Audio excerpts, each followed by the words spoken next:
Hi everyone, how you doing? Welcome to another Escapement Show, and I'd like to welcome JCB, the Beef Master, and welcome Ben from Wonder Watches, our esteemed guest for today. Everybody. And Y2K as always. We're waiting on Abdul, he's just loading. Good day, all.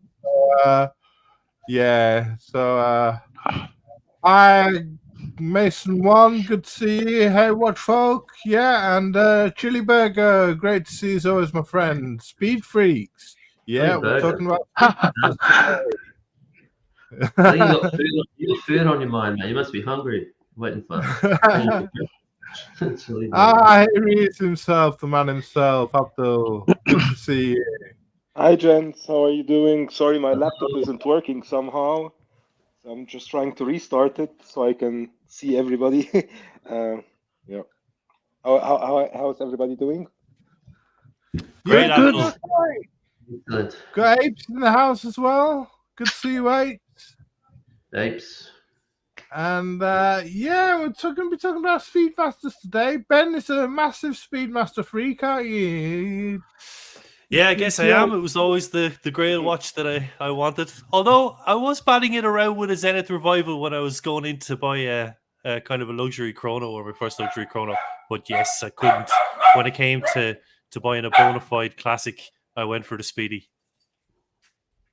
Yeah, that was your classic watch. And till night, sorry, no, not about Rolex today. So no Rolex, no Rolex. 30.3% market share, but this is 100% Speedy. Good to see you, Russell. Always good to see my friend. And D, great to see you, my friend. Good morning. Hope you're well. Boys, got some good crew in the house today. Good to see everyone. Yeah, good to see crew in the chat. Yeah, should we do a wristwatch check? Yeah, for sure. Let's do it. Maybe we'll let our guest of honor Ben today show us his watch up first. Let's go. Guest of honor, jeez. I am wearing a Seiko Willard 6105. We discussed it briefly before the show when we were in the waiting area. When Seiko have issued a plethora of Willard reissues from the mid-range to the high range to the low range and every single color of the rainbow. Very difficult to know what to buy, but being a massive Willard fan, almost as big a Willard fan as I am a Speedy fan, I went back to the original. So this is 50 years old. If you look at the serial numbers, it's 1975. The one that the Yanks wore in the Vietnam War. The one, of course, worn by Martin Sheehan, in Apocalypse Now. So I love it for all those reasons, and it's a watch that's typical Seiko with the cushion case and the start of a design language that's lasted for decades with Seiko. Yeah, but I have my Speedy too. Just given the day that's in it. Let's get that in. Let's get that in.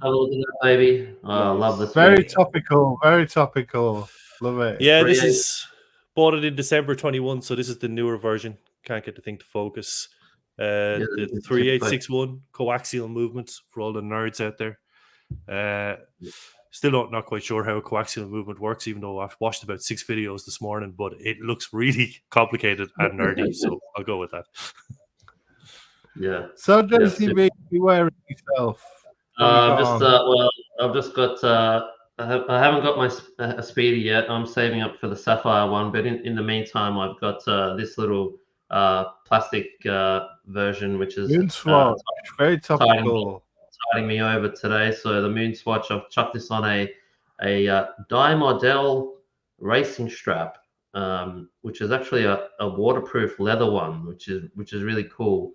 I find that like out of all of the sort of like those cheap watch strap brands like Hirsch and Hadley Roma and all that, like the stuff you get on eBay, Die Model, they're just a little bit more expensive, but I find the quality is really good. So if you're sort of looking for cheaper straps, but like sort of the better ones, I would go for this Die Model straps. They're made in Germany, really supple, really nice quality, just feel really good. And I've actually been loving this Moons watch. Actually, I really like wearing it. I thought Good. It's got a couple of flaws, but it's really light and it's really thin as well. So you just chuck it on. You don't have to wind it. You know, it's just a bang about watch. You don't care if you knock it on the door because so it costs a couple of $100. It's not a couple of grand watch. It's just a cheap thing that you can wear, and it's fun. That's the main thing, right? So I'm going anti-Speedmaster today, and I'm wearing my Zenith A384 on a new racing strap. Got a new racing strap with a red stitching to go with the second hand. And Really cool, yeah, man. I'm more anti-Speedmaster than Speedmaster myself. Uh-oh. The fly in the ointment. Goes so well. The strap goes so well, Thomas. Good choice, man. Love it. Tom, I love that watch so much. I was only thinking we're heading to Geneva again to Watches and Wonders this year. And when you go into the Polexpo, which is massive, and there'll be hundreds of thousands of people passing through there. Year, didn't we, together? We went together last year. And I guarantee you 99.9% of those hundreds of thousands of people will be wearing Rolex. Rolex, you see, yeah. I saw a guy wearing it was that watch. It was that very watch. There's a smoky one too. That's the 385, is it? Or 384? 3185, the cappuccino dial. Yeah. Yeah, he was wearing your one. And in a sea of Rolex, I nearly lost my life when I saw it on him. And I had the nice ladder bracelet on it. So it's great to see something like that, something different. Yeah. Hi, Luch Betting Mark. Good to see you, my friend. And Mason once says the Sapphire Sandwich is on his short list, but he's aiming for the Glasssuit original CQ first. A lot of watches. Good to see you, Nick C. And just a little comment about your Speedy. Solid fun watch. Recommend the Mercury with the Omega rubber strap and deployment. Solid fun watch. Yeah, it's all nice. Moose watches are great. Yeah. You know what really annoys me about the Moose watches? That they're 300 quid or whatever. And like you pay 5,000 for a Speedy, but they've made it look so speedy like. Yeah. Like even the little details with the step dial and the concentric circles on the sub dials and everything.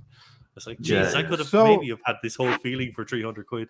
Y2K. Let's get a refresh check from Y2K. Oh yeah. Today's is one of the first pioneer watches that got me started in watch collecting. So I actually wanted a Speedmaster, and then I call it the Moon Watch. I always called it a Moon Watch. And so this was one of the first few Speedmasters I got. It's one of the reduced versions. It's a 321 2.80, 40 millimeters, and it's running the caliber 1164. So some people call this a Japanese edition. It's no longer it's a discontinued model already. So it's actually one of the first watches that I got that got me hooked into watch collecting, and it just had a full service and everything, and it's pretty awesome. Yeah. So it's just that blue looks amazing, really cool, man. You don't see that very often. Really cool. Yeah. It is a Speedmaster then. That one.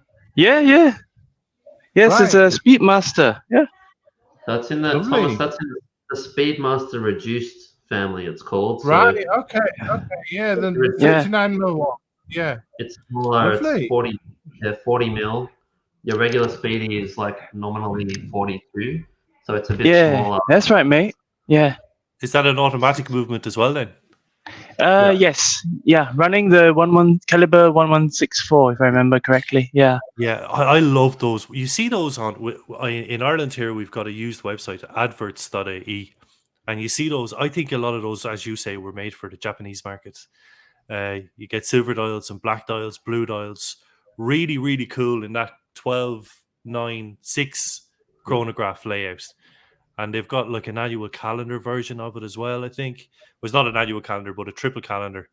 And like if they tend to be a little bit less expensive than, like I see them on adverts for maybe somewhere between 2,000 and 3,000. Like what a great way for someone to get into the Speedmaster. Exactly, yeah. Very true. Load with the passport. Got a good comment. Thomas, we all know there are way too many Speedmasters. Like, way too many.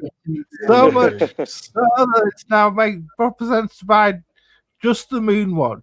For me, everything else is too gimmicky. Fair comment, Lord. Yeah, okay. Take that. We'll be getting into that, I'd say. We'll be getting into that. Yeah. Good comment, though. Good to see you, Lord. I'm still wearing, by the way, my I don't know if you can see it. Boom. Oh, lovely summer dial there. Look at that dial. Wow. That's beautiful. The Arabic numerals on that. Who's that made by, Abdul? The strap, I just got it. This is a Batavi. It's a micro brand from Holland, and they did this Arabic dial, limited run to 25 pieces with the salmon dial and green dial, and it was like around 400 euros. So I thought I have to get one. Beautiful. 400 quid. Yeah, for Miyota movement. It comes even with a bracelet, and I got this strap to upgrade it, just to have the same blue of the numerals.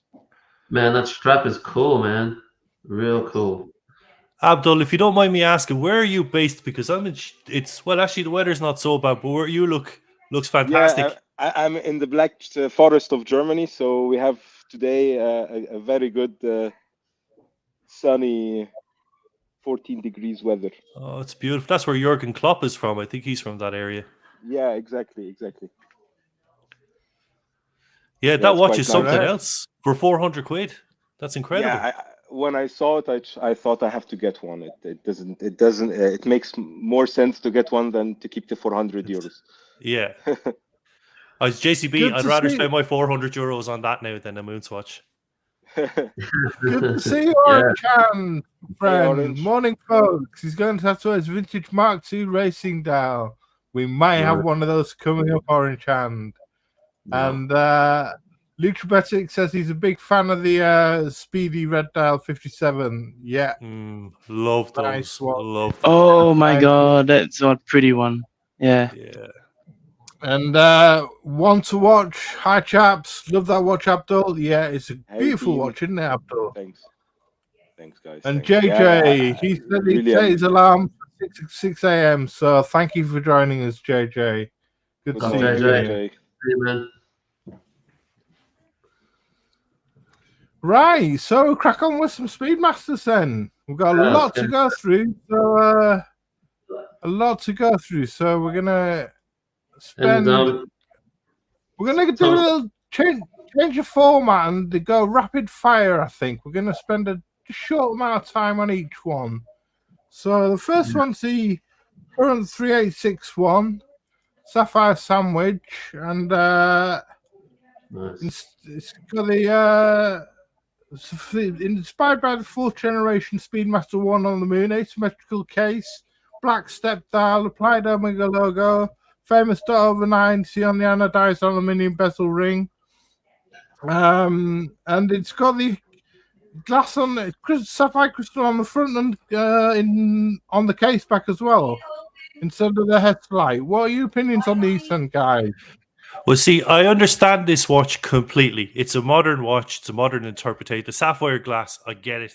And I understand why you want to be able to see that 3861 movement. It's beautiful. It looks beautiful. The picture there is fantastic. But I'm a purist. And for me, it's got to be the Hazelite. And not just because I'm never going to wear it to space. So whether it cracks in a lunar module or not is of no consequence whatsoever. But for me, the Hazelite crystal is aesthetically nicer than the Sapphire 2. Now, without getting too geeky about it, the Sapphire has a cloudy ring, you could say, but the warmth of the Hazelite crystal and the distortion of the indices, and I wear one, so to look and to see those indices distorted, not just the main hour indices, but the indices in between as well, to me, that's really it just accentuates the beauty of the Hazelite watch. Cool. Yeah. I really like this watch. I think it's it's, to me, it's one of the best watches that's sort of currently in production at the moment, really. I've got my eyes set on this one. I'm saving up for it, as probably everyone knows. I've been banging on about it for a long time. I think it's the best Speedy that they've ever brought out. Really, it's that good. So yeah, good to start off with this one. I think it's it's really the archetypical Speedy. I think it's their best watch, the best Speedy that they've brought out in terms of standard, like standard Speedies. I'm not talking precious metal or any ceramic or whatever. Just your standard Speedy. And unlike Ben, I like I like the little touches of sort of luxury on this one, like the polished center links on the bracelet, the little applied logo on the dial. I just think for me personally, it's just that's got that little bit of bling that makes it a little bit more versatile for me. I could wear it at the office with a suit, that sort of stuff, or I could wear it with jeans. I feel like it's just a little bit more versatile as opposed to the Hazelite one. Yeah, you're coming into it at the right time as well. I think it came out around 2021, so just those couple of years, 2024 now, so 3 years later, you're going to get that adjustable clasp, which makes me extremely jealous. Plus, they have made, I think, some adjustments. I think there were some issues with the movements, the 3861 when it came out initially. But like anything, there's teething problems with anything that comes out first. So having that 2 or 3 year gap, you're going to get the very, very best of the best. Yeah.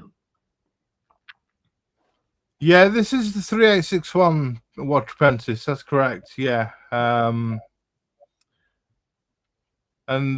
once watch agrees, it's a beautiful light play off the light is amazing, Ben. He agrees. But I've got a bit of a beef with this whole moon watch thing. This writing on the back, the first watch worn on the moon. This actual watch wasn't the first watch worn on the moon. It was the original. The way they max out this branding Omega with the moon watch. Yeah, they're milking it.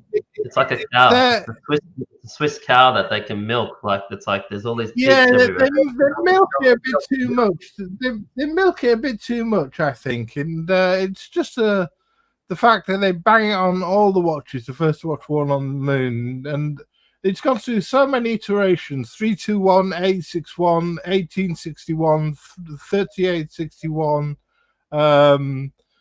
and the 3861. I know Jeff Bezos wore one on SpaceX, I believe, 3861. So it has been to space. So, but it wasn't the first watch worn on the moon. This one. I mean, they could say. I know it's their marketing shtick, and it's the only bit of shtick they got left, really. But I just go. I've got it off my chest now. That's I was devastated when you told me that. See, I thought they had moved. When was the moon landing? 1967 was it? Something like that. 1969. 1969. 1969.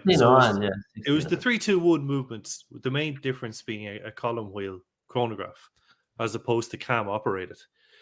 But they did move to the 861, I think, pretty soon after that. But yeah, it was the 321. So if you really wanted to go for it, like the Ed White is probably the best of the modern Speedies, because it goes back to the 321 column wheel movement, and it has even further embellishments with a ceramic bezel and stuff like that. That's an incredible watch. But yeah, we'll get to the Ed White. Yeah, we'll get to the Ed White. So. Sorry, Tom. Do we like this one? Do we like it? Is it hit or miss? What are you talking about? It's a hit. Of course it's a hit. Big hit. I have the Sapphire Sandwich, Thomas. No way I would miss it. Yeah, for me, win-win. I'm Team Tom on this one as well. I'm not a big Speedy fan. The only Speedies I like is the Schumacher edition because of the Formula One. Other than that, we're getting to that. Okay, so here's a quirky one for you. From around 1911 to 1913, the Casino dial uses a caliber 1164 with a date, which is an expensive way of describing a value 7750 that's received chronometer certification. Gets the name Casino dial because it resembles a roulette wheel And prices on Chrono 24 average out at about £2,800 for this one. Do you like this one, or is it a bit? Not for me, this one, Tom. Silence says it all, I think. Yeah. I'm not loving it, but I'm not hating it either. Like if someone gave it to me to wear, I'd be like, yeah, okay, I'll wear it. It's pretty funky. It's got a lot of funk. So it's something different, you know what I mean? Yeah, I would put it on a red rubber strap and something like that. Not a fan of these older bracelets at all. That's the massive improvement with the newer ones, like the female end links and the more articulate, better tapering bracelet taper on it is ridiculous. Whereas so these older bracelets, we'll choose one, shall we? We'll choose one. The room 101, Tom. Room 101. Okay. So on to the one Abdul likes. And he suggested this one. The Schumacher dial. Many different color dials have emerged under the Michael Schumacher name on Speedmasters. Pandas, reverse pandas, racing dials, and some colored ones. Red and yellow being another. Produced from 1999. I saw this on Chrono 24, Speedmaster reduced, and models 39 mil reduced ones like Y2K is wearing. Movements in 1141, which could well be dressed up as horology again, given the age, I'm not sure. Coloured leather strap available for the average price of £2,500 on Chrono 24. You've got Hesterlite crystal, and the one on the screen has a caliber 3220 with a 40 horsepower reserve, and it's got a red pin-shaped seconds hand. Now, do we like the Schumachers? Big yes. That watch is unreal, man. Just look at it. It's so cool. It's so cool. Love it. I love it. Yeah, that's the only Omega that I regret not buying. I remember back in the day, I found a couple of examples of the blue, the red, and the blue and the yellow, and they were like around yellow, 1,200. Blue, right? Yeah, and it was 1,200. Gray as well, I think. A gray as well, yeah. And I was like, why get the Datejust for back at the day 3,400 when I can get, like, I was a big fan, still big fan for Michael Schumacher, get the 3 Speedies with the 3 colors. And somehow my friends talked me out of it. I was like, hey, get a Rolex. This was like back 10 years ago or something. It's much better. And I was like, okay, I'll get the Datejust. And I still, until now, I regret not getting them because I still really like them so much. And I think they jumped up in price now. Yeah, they're like €3,000 now on the used market here in Ireland and Europe. I love these. And when these were 1,200, even up to 2,000, these were a fantastic buy. At 3,000, they're probably still a good buy. They're so unique. And of course, they've stopped making them, so they're going to become more and more rare, but fabulous watches. Abdul, I think we all have more friends that are Rolex fans than are Speedy fans that try and talk you out of buying Speedies. Yeah. I was just thinking, a thought just occurred. When Michael Schumacher eventually passes away, that maybe they'll go up in price as well. Yeah. They'll become more valuable, you know. Because let's face it, he's probably gonna cark it pretty soon, right? He's been a vegetable for fucking 10 years or something. He's gonna, like, you know, poor guy. I don't mean to make light of the situation, but look, he's probably gonna pass away soon, I would have thought. Yeah, it's a good call. Good call. You could see. Buy them now. Buy now. That's a buy now watch.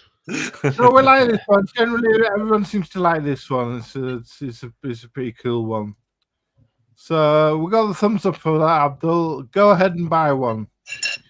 Perfect. So one of my favorites coming up here. As I say, I'm not a fan of the original Moon watch, but there's some variants I do like, and this is one of them. The CK299A, originally released in 1959. This is inspired revival, was released around in 2016 or 2019, I think, as an anniversary edition. The original Black Panda variant of this and the Blue Panda variant, limited edition of 2,999 pieces. They have ceramic bezels with white superluminova tachometer scales, blues on the minute track of the open silver dial too, as well as the subdials, and there's applied indices, alpha hands, and a lollipop second hand, which is gorgeous, reminiscent of the original model. Caliber 1861, manually wound, blue alligator strap, and they average for around £7,000 on Chrono 24 second hand. So they've retained their value. But I think it's beauty. What do you think of this one? Oh, stunner. Love this piece. Amazing. Yeah, real cool. Was it a limited run? Like, is it limited production? Yeah, it was a limited production. Yeah, it just from 2016 to 2019, I believe. Okay. What was the movement they used in this one, Tom? Again, sorry. 1861. Okay. Yeah, this for me is moving away from what makes a Speedy. I know the original Speedies had those lugs. I love the lyre lugs. This is just verging on Daytona territory for me, with the hands and everything. I would say sometimes it looks almost like a Breitling Navy timer. Yeah, if you're not very familiar, it could be mistaken as a Breitling Navy timer. Monaco Jack, how you doing? Good to see you. Yeah, I would agree. It's like an upscale Speedmaster somehow. The color combination, the whole clean look dial, it does look less functional and more like elegant. Yeah, the Orange Hand says the pulsation scale was good, but that only came on the black version, I think, not on the blue version. I really like the blue version. It's cool. It's nicer than the Snoopy. Yeah, I was going to say it's almost like the precursor to Snoopy 3, isn't it? Yeah, it's pretty cool. I like it. You know, and like this is something this is something I hate and I like about Omegas. They make so many limited runs editions that you definitely will find one that you like. But there are so many that you have to dig in somehow. Yeah. Okay. So that's one of my favorites, I think, out of the Speedy range, or out of the Speedies have done. I mean, we're going through some, but not all of them here. But this is another one I quite like, actually. The first Amiga in space model. This was inspired by the watch worn by astronaut Wally Schirra in 1962 as he orbited the Earth during the Sigma 7 mission. A numbered edition with bold varnish black dial, small seconds, 30-minute counter, and 12-hour subdial. Sapphire crystal tachometer scale, 39.7mm case, using the 1861 manual wound movement that was worn on the moon. 48 hours power reserve, brown leather strap. I think this was from 2015 to 2021, according to numbers on Chrono, but it's averaging around £4,500 on Chrono 24 now, this one. Do you like this one? Yeah, I love this one. Yeah, I like the design. Obviously, it's very harking back to the original Speedies, I guess. So it's it's very cool. My only problem with this one, I think, is the dimensions, because it's like 39 or whatever it is. It's quite thick as well. I think it's about maybe in the 14.5 region. It's something like that. So when you combine a smaller case with that thickness, it's got a bit of a hockey puck sort of vibe to it. This one, that would be my only criticism. But besides that, yeah, it's a pretty cool one. This is what Omega originally, their reference was the CK2998 on this one. The last watch that we watched, Tom, they're calling that the CK2998 as well, aren't they? I guess it refers to the K shape and the lug shape. Yeah. So this is pre-moon stuff, Mercury mission. Yeah, this is the Sigma 7 mission. This was one by Wally Shearer. Wally Shearer in 1962. So I'm guessing this is his own watch that he wore of his own volition, as opposed to it being selected by NASA at that stage. Yeah. I mean, funny what Orange Hand says. This is trading with retail now on secondary market, and you could have got 40% off back in the day. Interesting. Yeah. They weren't very popular for some reason back in the day. It's beautiful. It's even more simple and even more tooly than a modern moon watch. Yeah, I love the hands. Those they're sort cool. of really nice. What do they call it? Alpha hands, they call them, I think. Okay. I think they're called alpha hands, yeah. Yeah, alpha hand. I really like these hands because they're actually stainless.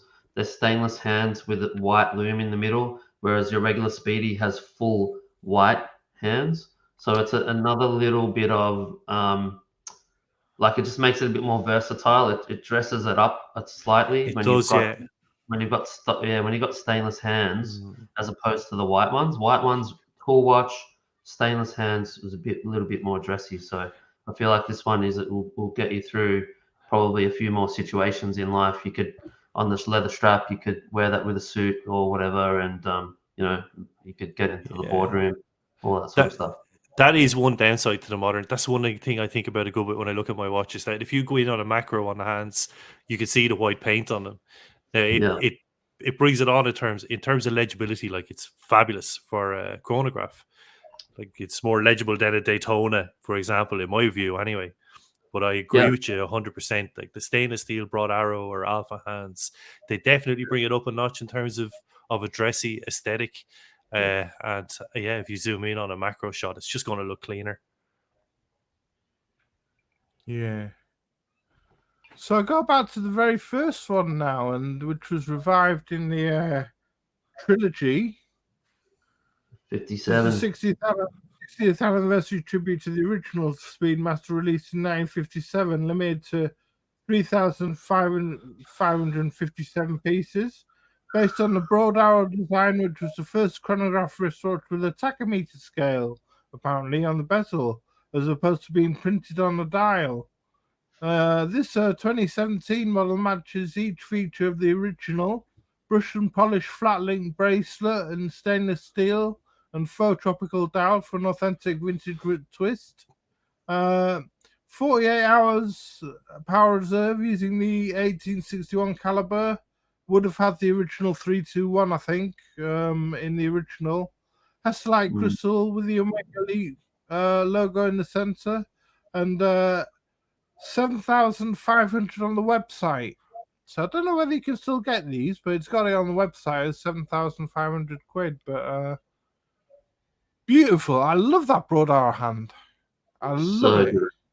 It's so Absolutely good, isn't it? Yeah. Love it. It's very distinctive. Sorry, go ahead, Ben. I was just going to say quickly, it's just such a big fan of that whole trilogy collection anyway, the Railmaster, the Seamaster, and this. I just think it was a real successful release from Omega. This is fabulous. I like the Fotina. I love the steel bezel. I love the lugs, and the bracelet on this is proper what a Speedy bracelet should look like.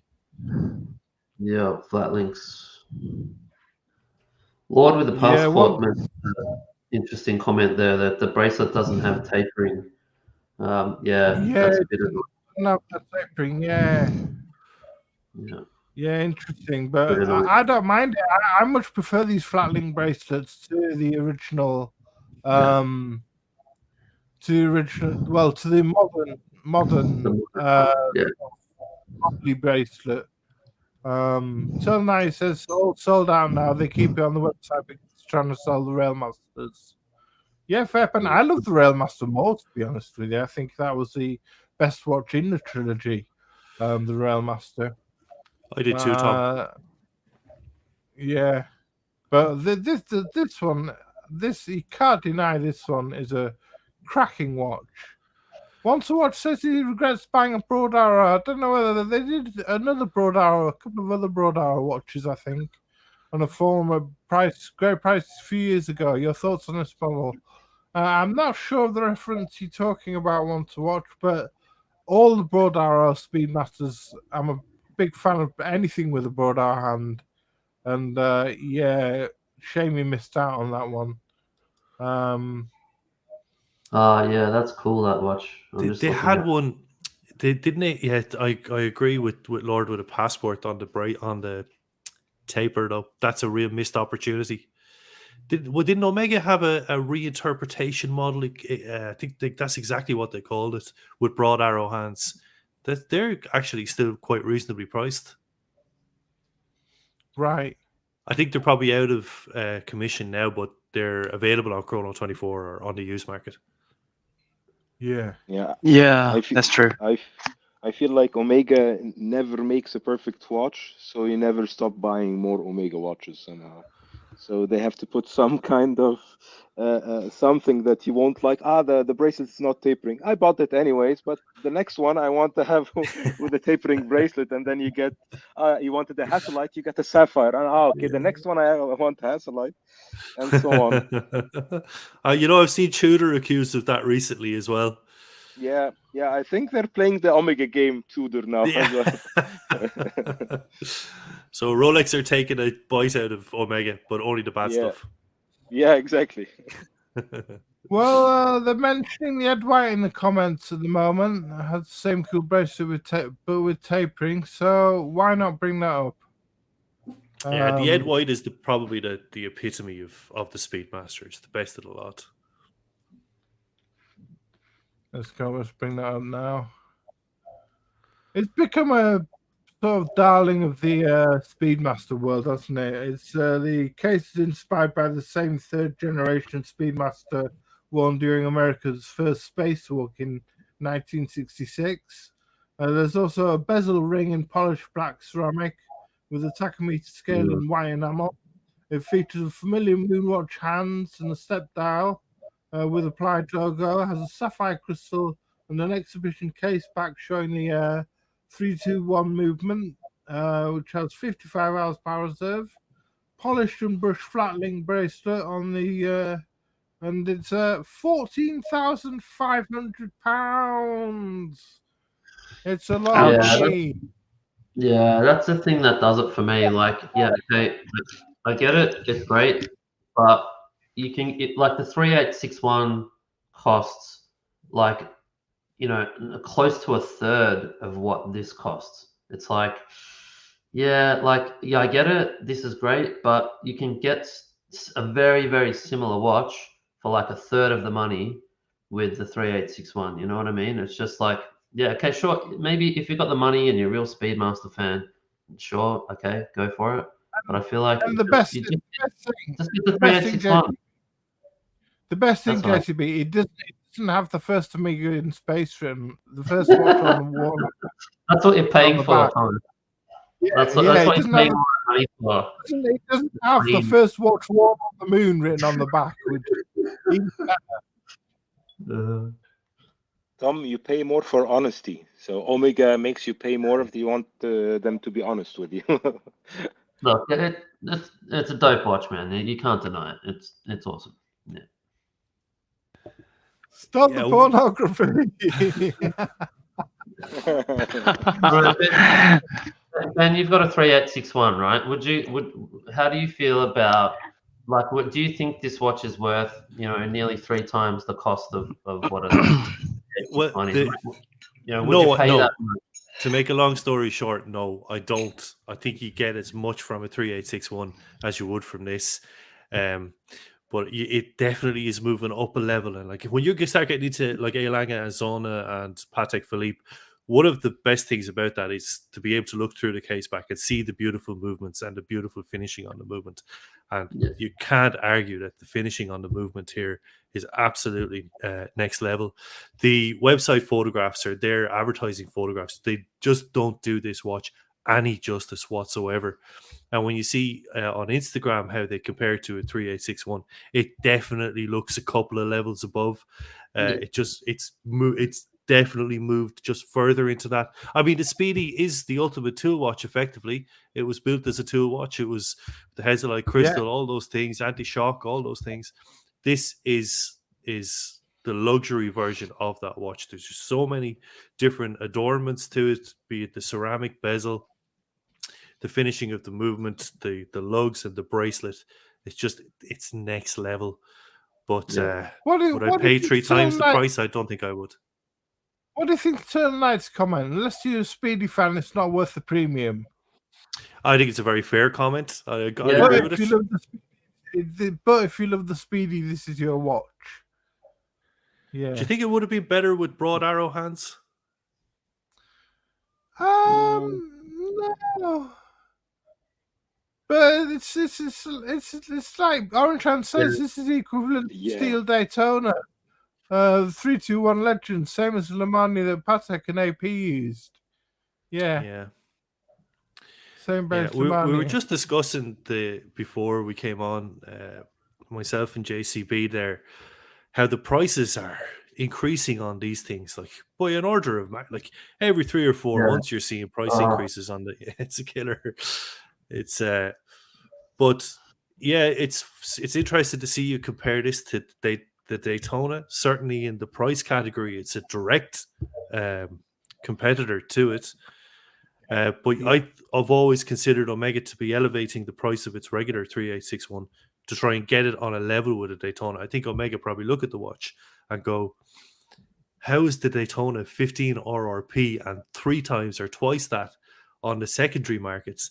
And we have a legend here that just can't match it in terms of secondary appeal or price. And I think that's why they're slowly trying to... You used to be able to get a Speedy. When I got into the watch hobby watching, Archie Luxury used to spruik a Speedy for $2,000 at the time. Yeah. Now it's 4,000 minimum, probably 5,000. So they're trying to close the gap on the Daytona. This is the direct competitor, but they never will. They're never going to have the same cachet. Yeah. You know, Ben, I have a theory about why is the Daytona so also popular more than the Omega Speedmaster, especially. My theory is at summertime when everybody's flexing with their watches everywhere in the world, they're going swimming in their summertime, and you cannot wear a Speedy on the beach if you want to flex out. So I think that's even another big reason the Speedy won't ever come near to the Daytona, because you're wearing a Daytona in summertime at night, where not in a pool party, not in a boat, not anywhere near a beach. Yeah. No, like Daytona is the ultimate in extravagance, and the Speedy is the ultimate in tool watch, really. Yeah. And that's why I don't understand that they don't even put like the 100 meters water resistant in there.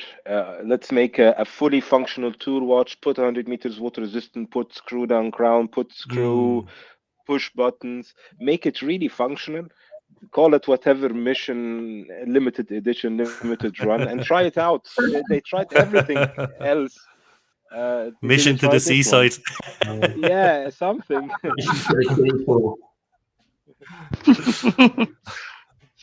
Okay, so we love the Ed White. It's a resounding yes for the Ed White. Yeah. But the price is a bit up there. It's a bit it's a bit of a downer. Yeah, it's a bit of a downer for the price for me. So we'll go to Orange Hand's watch now, and the one Patek Mark liked, which is the Speedmaster Mark II. This model looks as a traditional lyre lugs and has a more oval-shaped hooded lugless design.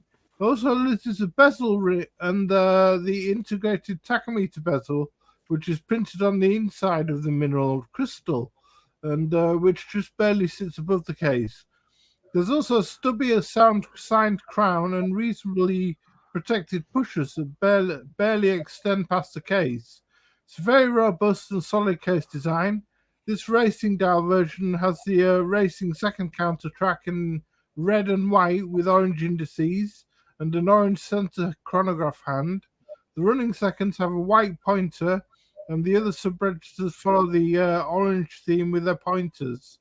Mark IIs used an 861 manually wound movement, but that went to the moon and were 1970s models, now fetching around £300 on Chrono 24.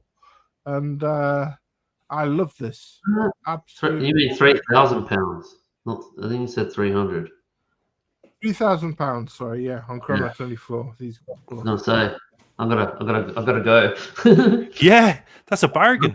I Is got this where Orange Hands gets his username from? Yeah, I think so. Yeah. Yep. That is a super cool watch. How cool is it? That's the word. I think it's fucking cool. It's just so cool. Like, oh man, it just looks so good. Love it. Yeah. I Very love cool. the Mark II as well. We had a debate about this recently on my own watch group. I would buy a Mark II ahead of the original, but I love a cushion case, hence the Willard, and why I have a passion for that. And the Zenith as well. Like, I love a tonneau or a cushion case, a protected tachometer. Yeah. The markings, the adornments on that, the orange, that is congratulations, Orange. That is mega cool. Yeah, really. Yeah, really nice watch. I would put this I love directly it. on an orange rubber strap, and that would be my weekend watch. Yeah. Mm. And then they reissued this one. I'm pretty sure. Like, I don't know when, but they've redone it. I'm gonna say maybe 10 years ago, maybe more. Yeah. So you get the modern, like you can get the up, like you get the modern. You can get the modern version, the same look. I'm pretty sure it's like a 1-to-1 reproduction of the Mark II. So this is the modern reissue. The Omega reissued the Mark II. The non-racing dial version is still on the Omega website for £5,030 and uses the automatic 3330 caliber. I think they originally came out in 1969. I'm not sure the original Mark IIs, but this is the modern one that's on the website now. I don't know whether it's still available, but it's up there with a price on it on the website. So it's. I think it is, Tom. Isn't it, what's the price on these? Like six. They're almost the same price as the Mark I, I think. £5,030. 5,000. 5,030, less than the Lyre Lug Moonwatch. Yeah, but not by a huge margin. It's an even more toolish aesthetic than the Mark I. At least the Lyre lugs and the bit of polish on the lugs elevate the Mark I, but this is extremely toolish. It's very, very cool, I have to say. Very cool, but a bit expensive, I think. I think if I was looking at this, I'd actually advised a friend of mine recently to go for the Mark I over the Mark II. Aaron Fletcher wants to know, Watch Apprentice, what's your favourite SpongeBob SquarePants character from the show, and what would it be now? So, Watch Apprentice can answer that in the chat. Yes, the Speedmaster Mark II. It's I like it. I really like these vintage designs. I really like them myself. What do you think, Y2K? Are you a fan?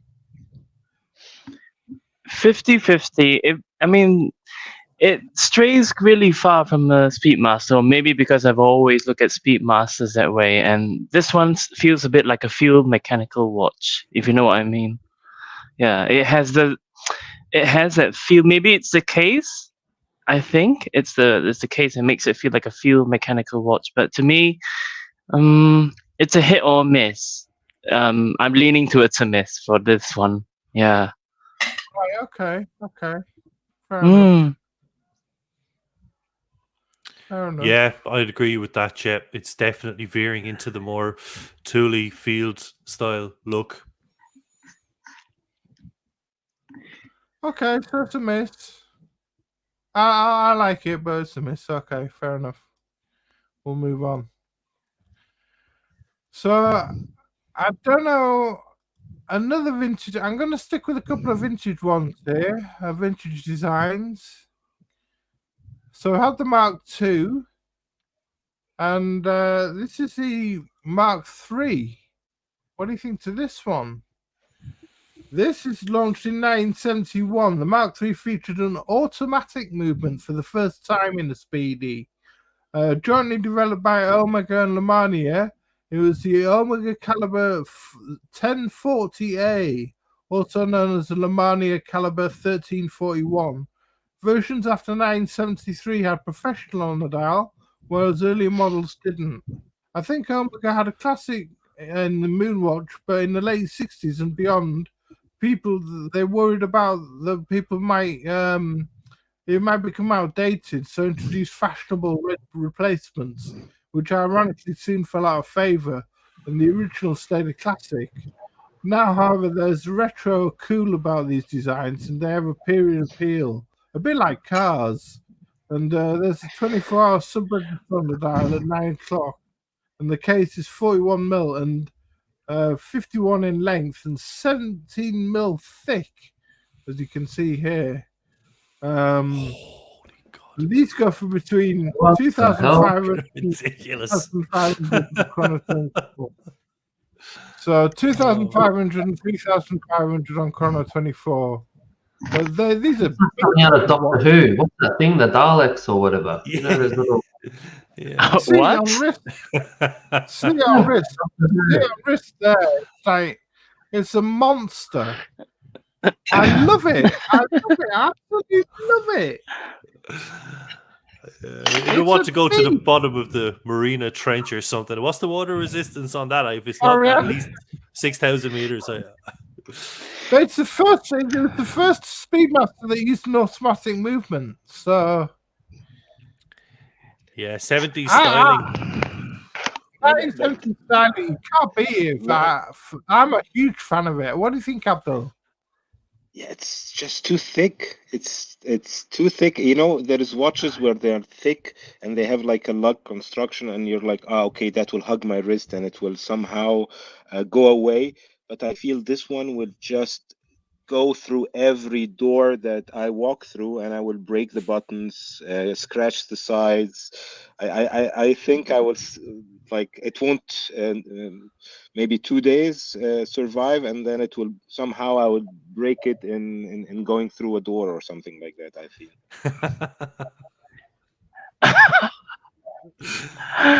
you would bang the crap out of this watch.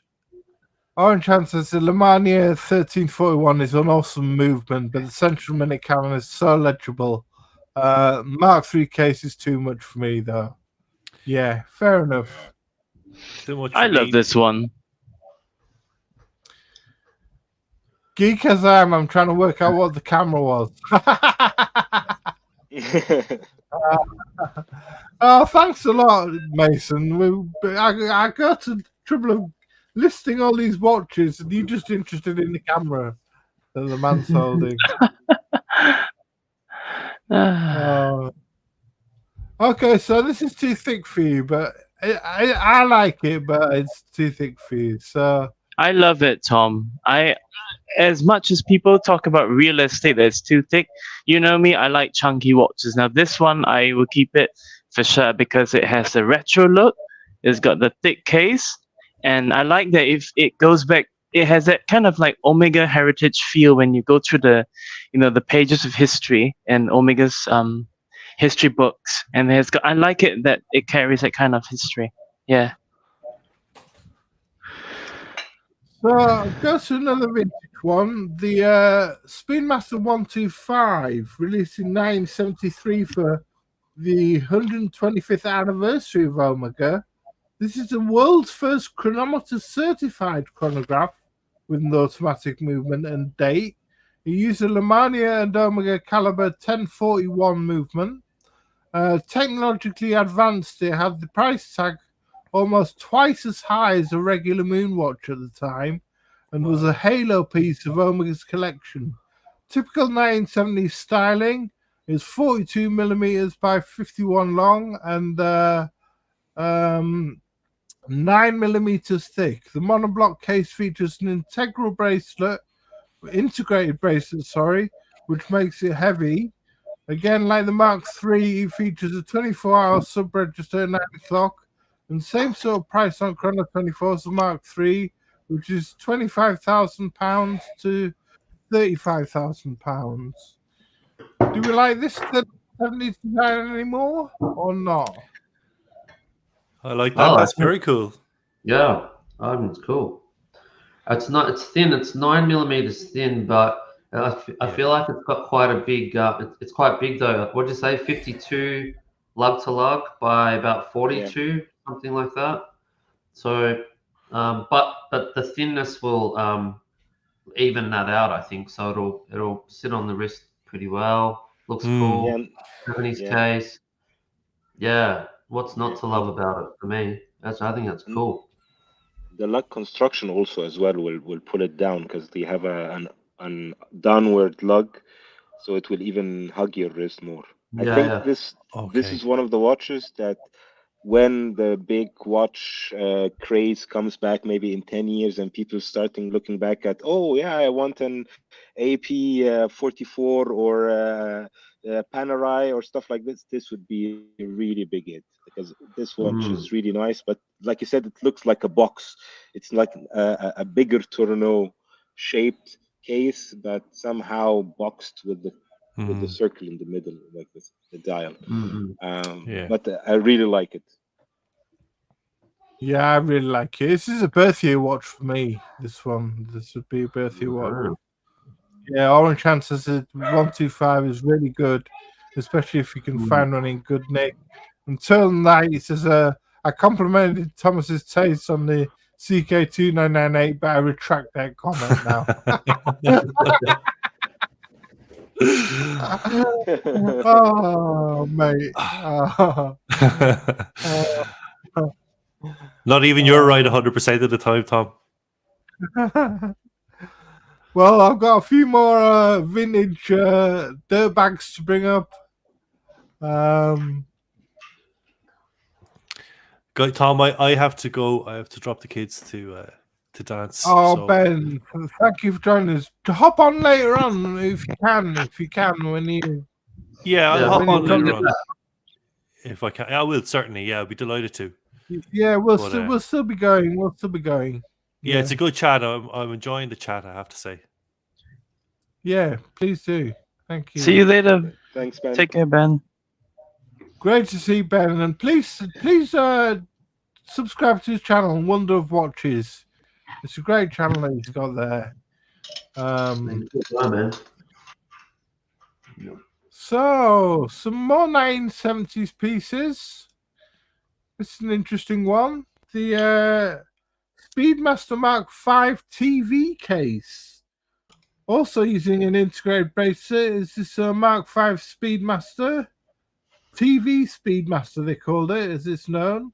Yeah, I love this one. Produced in low quantities from 1970, it's rarely seen despite its cool factor and strong identity. With a 40mm cushion-shaped case, the grey sunburst style is unique to this model. The case was part of Omega's pilot line cases. Like the others we've seen, the tachometer bezel is incorporated into the glass. It uses an automatic 1045 caliber, which features day, night, and 24-hour counter. And these with this colored dial range from 4,000 to 5,200 on Chrono 24.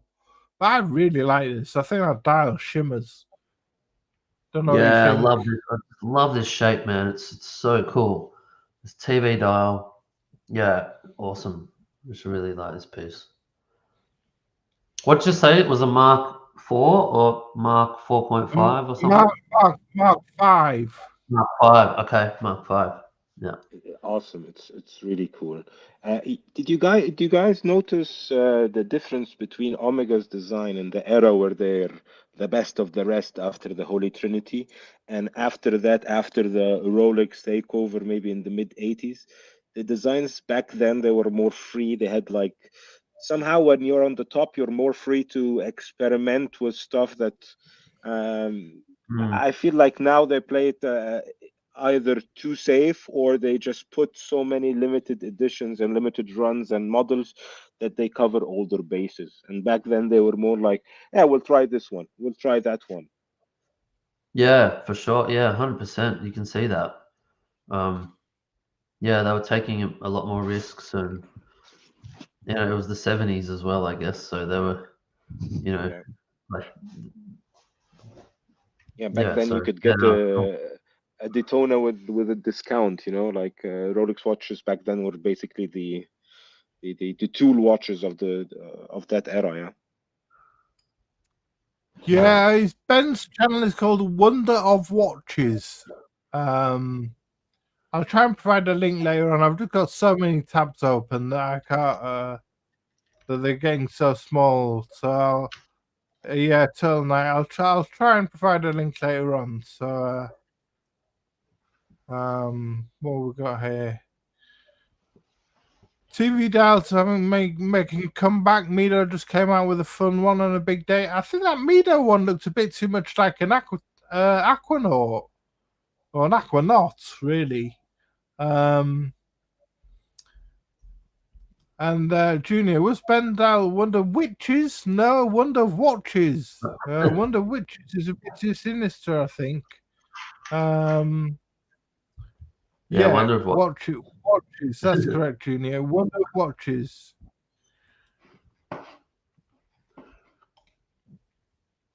No, not Watches and Wonders. Wonder of Watches. Yeah. What?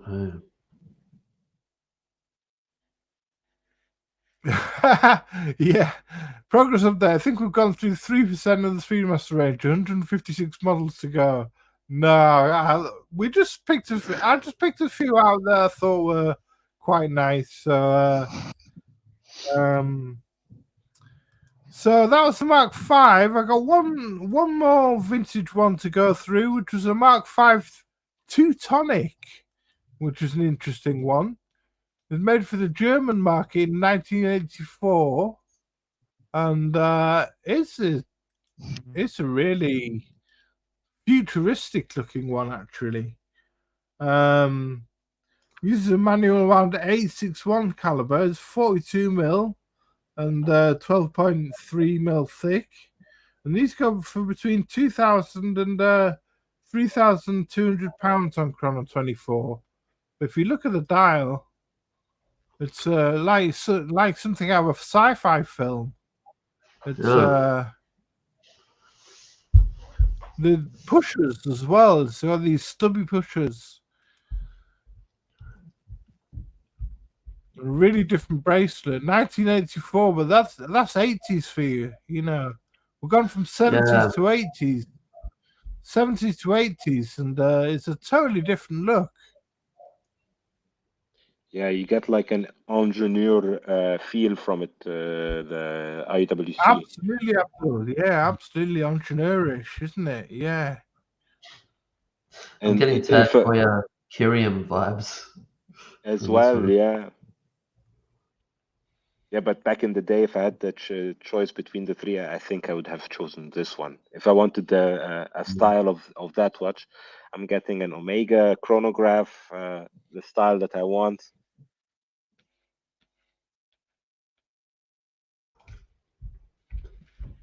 When you first brought it up, Tom, I thought, oh, it's a bit weird, but the more I look at it, the more I think that's actually pretty cool. I don't mind this one. Isn't it? It's like something from Tron. It's like something from the film Tron or something. Yeah, and then you start to notice small stuff like the crown guard, how the crown is recessed inside to protect it, how the buttons are not perpendicular to the case but to the curve itself.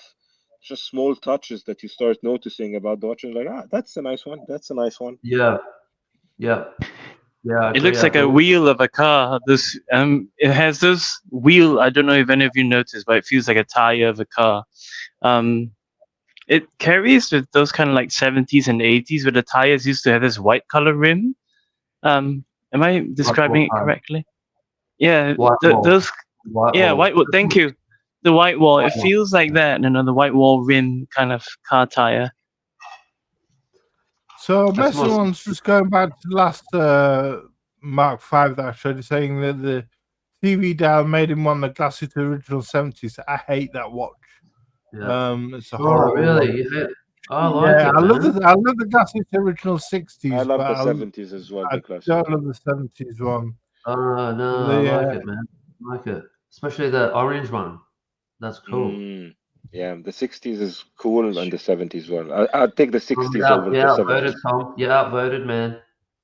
Yeah, sorry. Truly like the 70s vibe on that watch. And Orange Hand's just saying it'd be tough winding this movement on this Teutonic with those crown guards. I agree, yeah.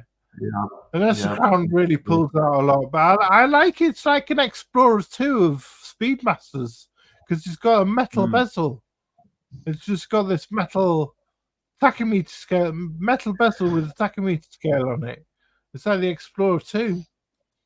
It's Do you reckon originally, Tom, do you reckon the numbers on there would have been black or just like that, like laser etched or whatever they are? On the yeah, they bezel. would have been black. They would have been black, I think. Yeah. Yeah, I reckon too. Yeah, I think so. Yeah, because they're all faded in this one, I think. They're faded now. Yeah, they're faded now. It's a 1984 watch, so they're faded now. But I really like it. I think it's funky. I even like the faded look. Yeah, yeah. Oh, cool. Good one, man. I'd never seen one of these before. No, thanks for bringing this up, man. I reckon it's cool. Yeah, great one. Great job, Tom. So we'll move on to some more recent ones. I think this is a 2020 release, this one. This is a Speedmaster Racing Reverse Panda. Back to modern day now, and this Reverse Panda Racing dial was a 2020 release, I believe.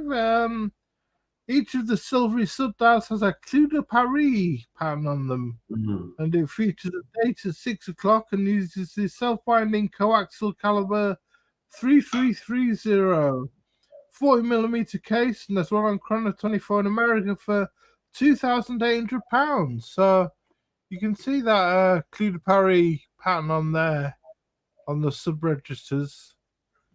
Don't know what you think of this one, guys. It's got a date at 6 o'clock as well. Yeah, I like this range, the racing range from Amiga. I think it's really cool. It doesn't, it costs a lot less than a regular Speedy. So you're sort of getting that look, and it's a little bit different too. It doesn't look like a moon watch. It's just got a different vibe to it. A little bit more modern, sort of a bit more funky. Again, I'm a thickness. What's the word? Thickness hater, I guess. So this one's a little bit thick for me. I looked at this watch, but I didn't like the thickness. Besides that, thickness snob. But besides that, cool watch. Yeah, I think this range it's underrated from Amiga. Right. Anyone else got a chip in on this one? Same. No. I like the racing line as well, but I think this one, like, I would put it on a black rubber strap or a black leather strap, something to combine it with the dial. I agree with Abdul on this one. If you really want to have that kind of like racing, I would like a NATO or a rubber strap with racing stripes matching the dial and the two white stripes that goes through the center. So it feels like it's probably the pedigree of like racing. Yeah. Yeah, that'd be cool. Yeah. And this comes in different colors as well. I think you can get a blue one, and maybe there's a red one as well. I'm not sure what they did. I think that was just the one model, the one racing model, I believe. I don't know whether it came in any other colors. Yeah, no, it does. Yeah, no, it definitely does. My mate's got a blue one, so yeah, it definitely does come. Well, Some colors. talking of colors and a blue one, here's one that you didn't like, the Orbis style. This is a using the self-winding 3330 across the caliber, and it's a celebration of the critical eye care provided by Orbis International Charity in its Flying Eye Hospital. And the Orbis bear is stamped on the case back, and is also featured as a counterbalance on the chronograph's second hand. There's a blue anamelium bezel ring, and to match the sunbrushed blue dial, which has a light blue subdials, and the hands and indices are rhodium plated, and there's a date at 6 o'clock, and the price on this is 5,300 on the website. So there you can see the little teddy bear. It would be so. It's just the shape of the subdials. They've got they're oval. Oval, yeah. Yeah, if you go back up the top, it looks like ET. You know ET, the extraterrestrial. That's what this watch reminds me of. ET. It's just fucking ugly, man. Imagine if they had made it. If they had just had round subdials, it would have been so much better. Like, it would be an awesome watch. Just that little change would have made it so much better. I just don't know what they were smoking when they came up with that. You don't like this one? Yeah, orange. Orange. Yeah, they look like it's just the subdials. Yeah, it's just weird, man. And the date cutout looks horrible, to be honest. The only that first and foremost, it's only 38 millimeters. Yes, Thomas. Say again. It's only 38 millimeters. Yes, Thomas, for this Orbis. Yeah, 38 millimeters. Yeah. So the credit I will give them is the chrono hand. If you look at the chrono hand center, what's the correct terminology for that one? The chrono hands at the very center of it, just at the tip of it. I like the design of that. Is that like a teddy bear thing? Yeah. That's called the counterbalance. Thank you. Yeah, thank you so much, JCB, the counterbalance. So that one is the only thing that really looks nice, and they've kept the bracelet as the traditional. But for me, this is, if you really want to make it look good, they have to do away with the bracelet and do something that matches with the dials and the subdial hand colors to really make it different. Because I'm no hate to this, but first and foremost, it's small. Yeah. Daniel Manser, welcome. Yeah. Good to see you in the chat. Welcome, Daniel. He doesn't mind the subdials. New face, he doesn't mind the subdials. The day looks off though. Yeah, that oval shaped day. And Turtle Knight saying he forgot to upvote. Yeah, if you give us a thumbs up, please, guys, if you're enjoying the content, we'd really appreciate it. And what does Junie say? The day looks bad. Yeah. Is there some sort of theme, like with the bear, like having ovals? Is that a thing? Because look how the date window is an oval. Then you've got these oval subdials. Like it's got to be something to do with the theme. Maybe because it's an eye charity to do with an eye hospital. Maybe it's something to do with eyes. I don't know. I'm reading too much. Okay. I see. It's got to be the shape of the eyes then.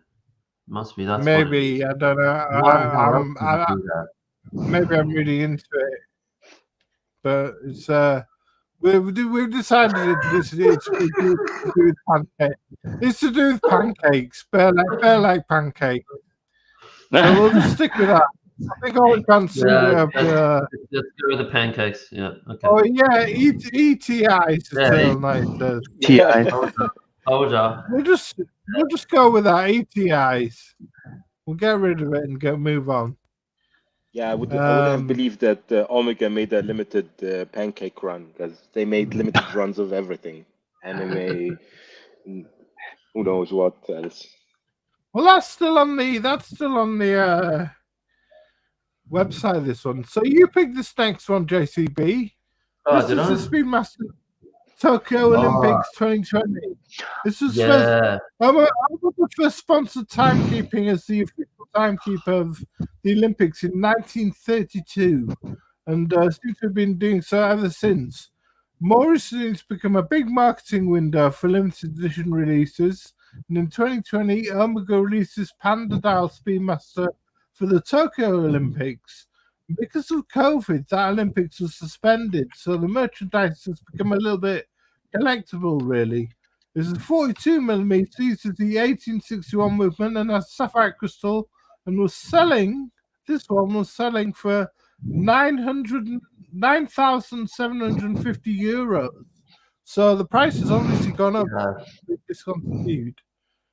So you liked this one, didn't you? Yeah, I really like this watch. I think so. Firstly, you don't see many white dial Speedies at all, and you don't see many reverse Panda Speedies at all. And so I think this one, it's probably one of the only reverse Panda Speedies out there, I reckon. And interestingly, the subdials, I'm pretty sure they're not black either. They're really dark navy blue from memory as well. Just a little info tidbit there. But yeah, I mean, look at it. It's great. I'm getting really big Daytona Big Red 6263 vibes off this watch. That's what I think. Shut up about Daytonas. No, I think in the back of my mind, probably that's why I like it, because it sort of has that sort of overall look. But yeah, I don't know. It's just a really cool piece. I just really like it. It's it's not the most out there Speedy. It's not crazy. It's just a really nice, alternative, I suppose, to your regular black dial Speedies. You got this nice white reverse Panda, and with that black tachometer bezel, man. And plus, it's a 2020 Olympics limited edition. Obviously there was no Olympics in 2020, so it's like it's a super weird. It's a super weird watch. I feel like there's investment potential in this watch as well. It does actually look blue, like you say. The sub-registers do actually look blue. Right? Yeah, they're blue. They're not black. They're blue. Yeah, they're definitely navy blue. Yeah. I totally agree with you. I think this watch in 20 years, when people will be talking about it, they will be like, "Oh yeah, this is the 2020 Olympics watch." And like, there was no Olympics in 2020. Yeah, but there was this watch, and this is really and it looks really good as well. Yeah. Welcome back, Ben. Good to see you again, my friend. See you back. Thanks, Tom. Thanks, guys. Welcome back, Ben. Cheers. The dance studio is literally only 5 minutes down the road. So Orange Hand saying a new white dial Speedy coming this month with after seeing Daniel Craig and what's Mason was saying? There would be an Olympics in 2022 in if there wasn't COVID. Yeah, so yeah, I just said that. Yeah, exactly. Yeah. Where I live, seagulls can dive bomb and hook a donut, and they're beaky from unsuspecting tourists. I don't know where that came from, Chili Burger, but yeah. So this is the we do a little bit of white dials. That's the Tokyo Olympics 2020, and this was another one that you wanted on the list, JCB, which was the Snoopy 2. After completion of the Mercury and Gemini projects, NASA wanted a way to promote greater awareness amongst its employees and contractors of the impacts they had on flight safety, the flight crews and their missions. And the idea for a Silver Snoopy Award came from a man called Al Chop, who was Director of Public Affairs for the Manned Spacecraft Center. He wanted to create an award featuring Snoopy as an astronaut to be awarded to NASA employees and contractors for outstanding achievements related to human flight safety or mission success. It consisted of a sterling silver Snoopy astronaut lapel pin flown during a NASA mission, a commemoration letter, and a signed and framed silver Snoopy certificate. While Omega already had several space-orientated limited and special editions, Snoopy enthusiasts had to wait to 2003 for Omega to introduce the first Snoopy watch, that commemorated the Snoopy Award Omega received in 1970. In 2015, the Silver Snoopy 2 was released by Omega, limited to 1,970 pieces. And that's this one, the white Snoopy that we know. Yeah. They have, of course, brought out a third Snoopy, but I just thought you wanted to look at this white one. So you like this one, dude? Yeah, Snoopy 2 is that if you like Snoopy, this is the one you want. Snoopy 2. This is just like it's just an amazing piece. You know, the bezel is loomed as well. So it's just a super cool watch. Yeah, I think I just love the aesthetic. You know, the black and white look of the watch.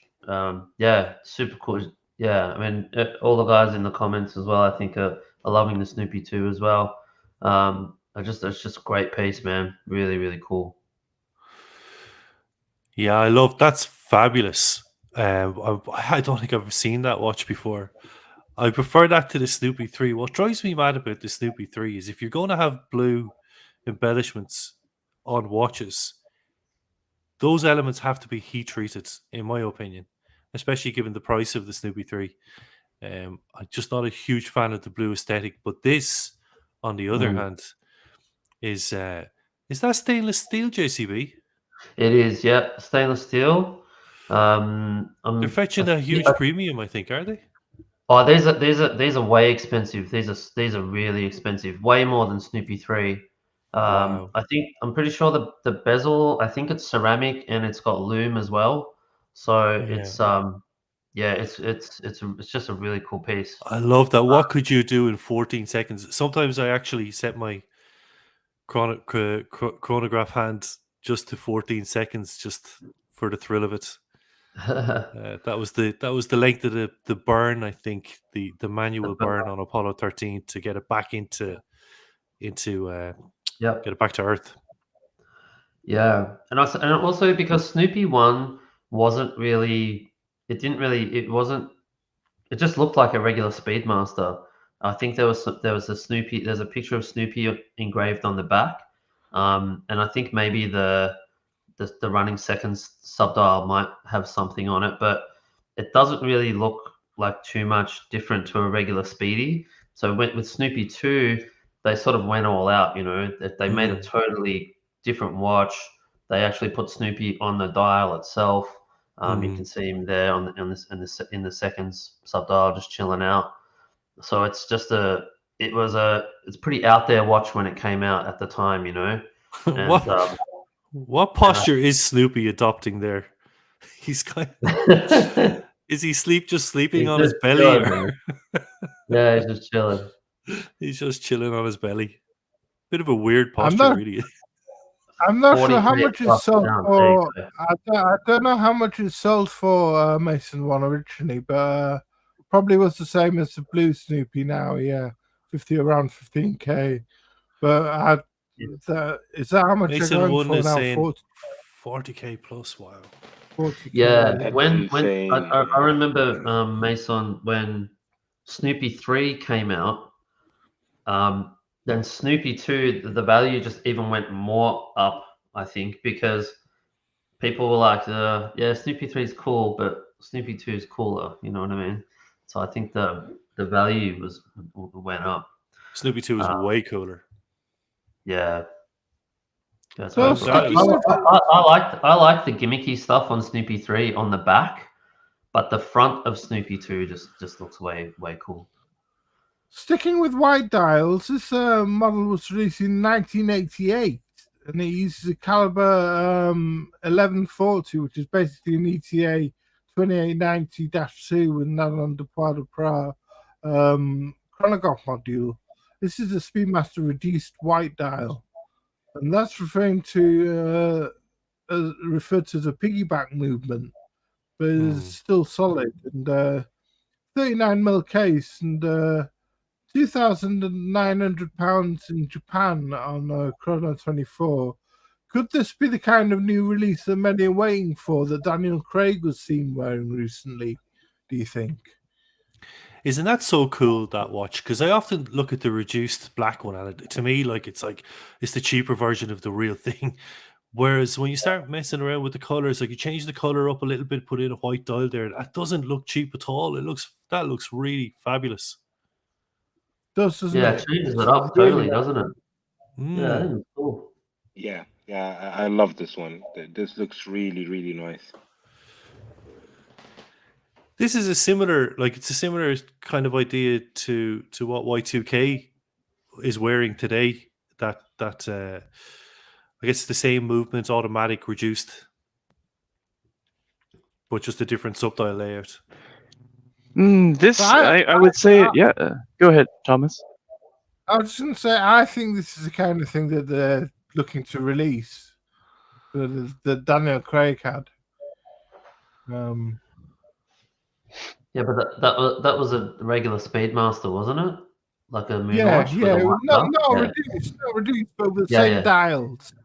I think. Oh, you Same. think that's what they'll bring out? Yeah. It'll sort of look like that. Yeah. Yep. Yeah. Anyway, we'll move on. And I really like this. Oh, one. I knew that's what I was associating the white dial with. Do you remember the cannabis gold? Cannabis gold, everywhere I was calling it. Right. They had they brought out a Sedna gold and a cannabis gold a couple of years ago. Yeah. White gold, effectively, the white dial. Yeah, For some reason, it was more of a silvery sort of dial. I don't think it was pure white. Yeah, yes. It wasn't pure white. It was sort of it was a silvery grey sort of color. Yes, very good. For some reason, sorry, Tom. Sorry, Ben. Carry on. Yeah. Well, I was associating white dials with precious metal Speedies for some reason, but clearly not the case.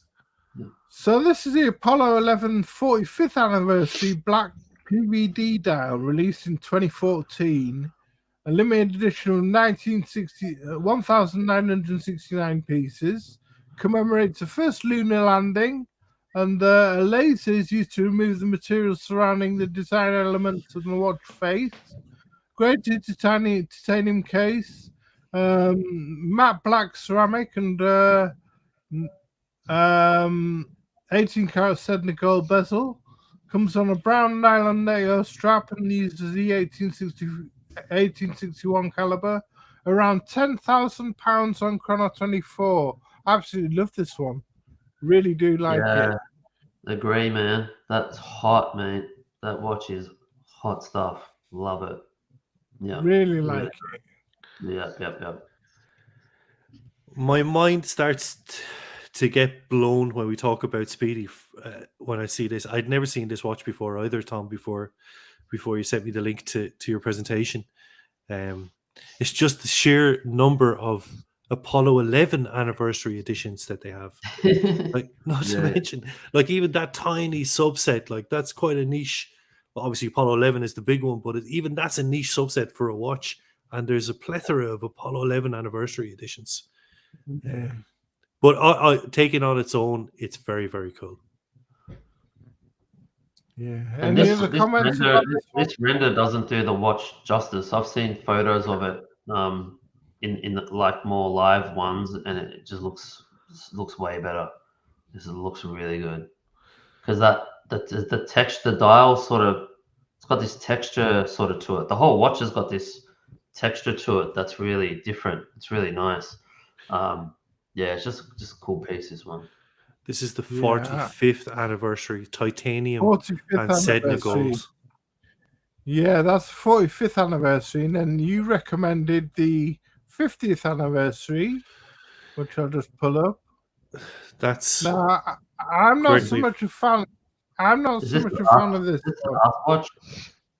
This is a limited edition of 6,969 pieces, polished ceramic and 18-karat moonshine gold bezel, varnished in grey and black dial with 18-karat moonshine gold hands and indices. A unique hour marker at 11 o'clock, as you can see there. A subdial on the 9 o'clock subdial is a 18-karat moonshine laser engraved image of Buzz Aldrin climbing down onto the lunar surface. The case back has a laser engraved image of Buzz Aldrin's footprint. Comes on a brushed and polished flat-link bracelet, and also comes with a Velcro strap. Uses a caliber 3861, £10,000 again on the Omega website. What do you think of this one? Well, for all my giving out about what I was just talking about, the number of these, this one gives me the feels more so than the other one. It just gives me that X Factor feeling that you can't quite describe in your gut. It's the 11 at the 11 o'clock indice, the footprint on the back, the inscription on the 9 o'clock subdial. I just love it as a piece. I love it, regardless of giving out about the number of these things. I think this is almost like the Ed White 321 for me. It's like it's one of the ones to have if you're not going for the Moonwatch. Yeah. What do you think, JCB? You fan? Yeah, no, it's really cool. I called it the arse watch before because everyone, everyone used when it came out, everyone was like, "Have a look at the picture of Buzz Aldrin." It's like it's basically showing his backside coming out of the lunar module coming down onto the moon. So it's the arse watch. You've just ruined the whole thing for me. Look at it. Look at it. It's just like right there. That's all you see. You don't see his face or anything. You just see his legs and his ass, and then there's like this backpack thing. It's pretty fun. Yeah, I swear I love that. That is cool. Yeah, no, I agree with Ben. That it's it was a super cool watch. Love that dial. Look at that texture on the dial. The material, that flat link bracelet. That's a real cool piece. Yeah, very cool. The arse watch. The best thing I like about it is the flat link bracelet. To be honest with you, because I don't go for that 9 o'clock subdial gimmick at all. It is the arse watch. Yeah. Oh, Tom, you're so acerbic. You big Rolex head.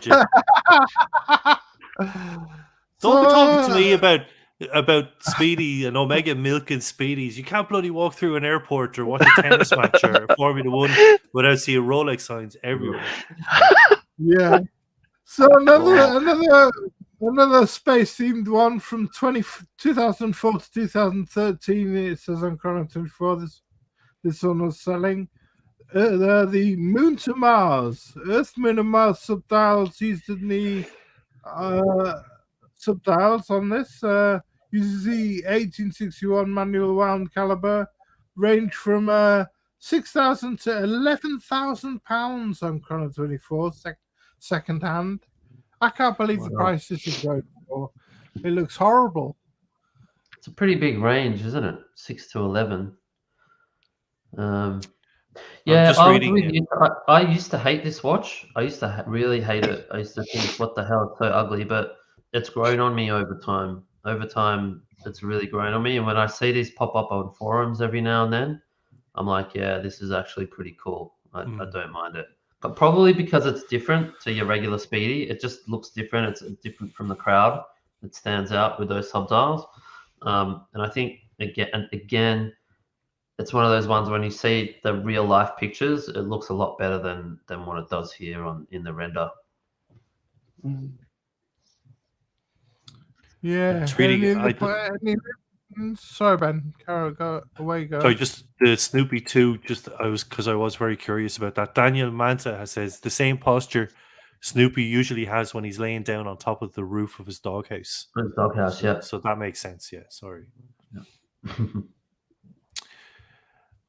This watch is cool. It's older Omega. I don't think I've seen one in the flesh in a dodgy jewelers here in Dublin, and I don't think it looks as well as the modern Speedy. No. What's the release date on this one, Tom? 42 mil. 42 mil. Discontinued around 2013. Yeah. Production from 2004. Yeah, so I guess it's like almost 20 years old now. Yeah. What about if you put it on a black NATO or a black sailcloth strap or something like that? Would it be a bit better? Do you think? Maybe it's I just think it's a miss. This one, this is a miss. Skip it.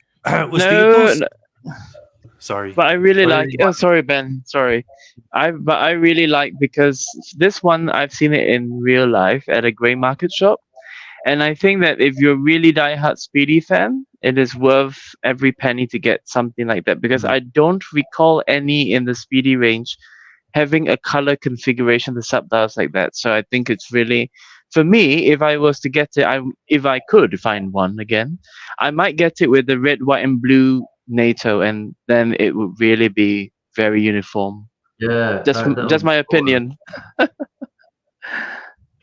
Yeah. No, it's Yeah, no, it's a good point. yeah, valid opinion, mate. So, Yeah. This one's racing and space themed, featuring a racing dial. This Ooh, 46 Tintin. millimeter case That's That's like nice. it's a- That's nice. was meant to be released as a collaboration with Tintin Comics, as a rocket ship. As there's a rocket ship in the comics that has the red and white checkered pattern. The deal fell through, and it just became a racing dial, but is still referred to as a Tintin. Uses the 1861 hand-wound caliber, selling for between £8,500 and £12,000 on Chrono 24. Ouch. Is that Yeah, worth it, do you think? it got up at some point. I'm gonna say maybe about 5 years ago. Yeah. I don't know what happened. I have It no was idea 3, what 4 the grand. event It was was, 3, but 4 grand. Yeah. they just went up, man. What, Yeah. Abdul? Sorry. I was just confirming exactly what you were saying. Like it was 3-4 thousand euros from 5 years ago, and now like boom, jumped up. Yeah. I don't know what it was though. Like why something happened. I can't remember. It wasn't a particular event. I just don't know what it was. Somewhere they just came into the collectors, like into the market. Like people started talking about them. They became a watch that people were talking about for some reason, and the values of them just went up, and it's just stayed like that ever since then. And it wasn't any particular thing, that there was nothing to do with Tintin or anything like that. I feel like some person just started talking about them for some reason. Could have been like a Tim Mosso's thing or something. I don't know. Maybe, But yeah, it went nuts. Yeah. yeah. Watch your apprentice. Hope you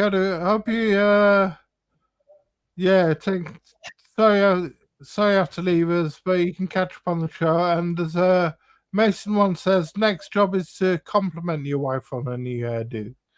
So Smart yeah. guys there. Smart guys. They know to play the game. They know how it works. Good But advice. yeah, I quite like the racing track on this. It's and the tie-in with the Tintin rocket. You know, it's quite a nice one. It's like very iconic Speedmaster, definitely. It's aesthetically cool, because it maintains all the DNA of the professional, but then brings in kind of the Schumacher racing vibe to it. But it a relative, well, I was going to say subtle, but it's one element to the watch, I guess. But the entire professional DNA is they keep it on. Yeah. I'm going to go against the grain on that one. I'm not a big fan of Tintin for some reason. I find that the red and white, it's just a bit too in your face, and it doesn't really, there's no other tie-ins with the rest of the watch. It's just, you get this racing minute track, and then that's it. It's just sort of, yeah, I don't know. I'm not a big fan. This is one you suggested, JCB. This is another Michael Schumacher tie-in. Uses a caliber 1151, basically an ETA value 7751.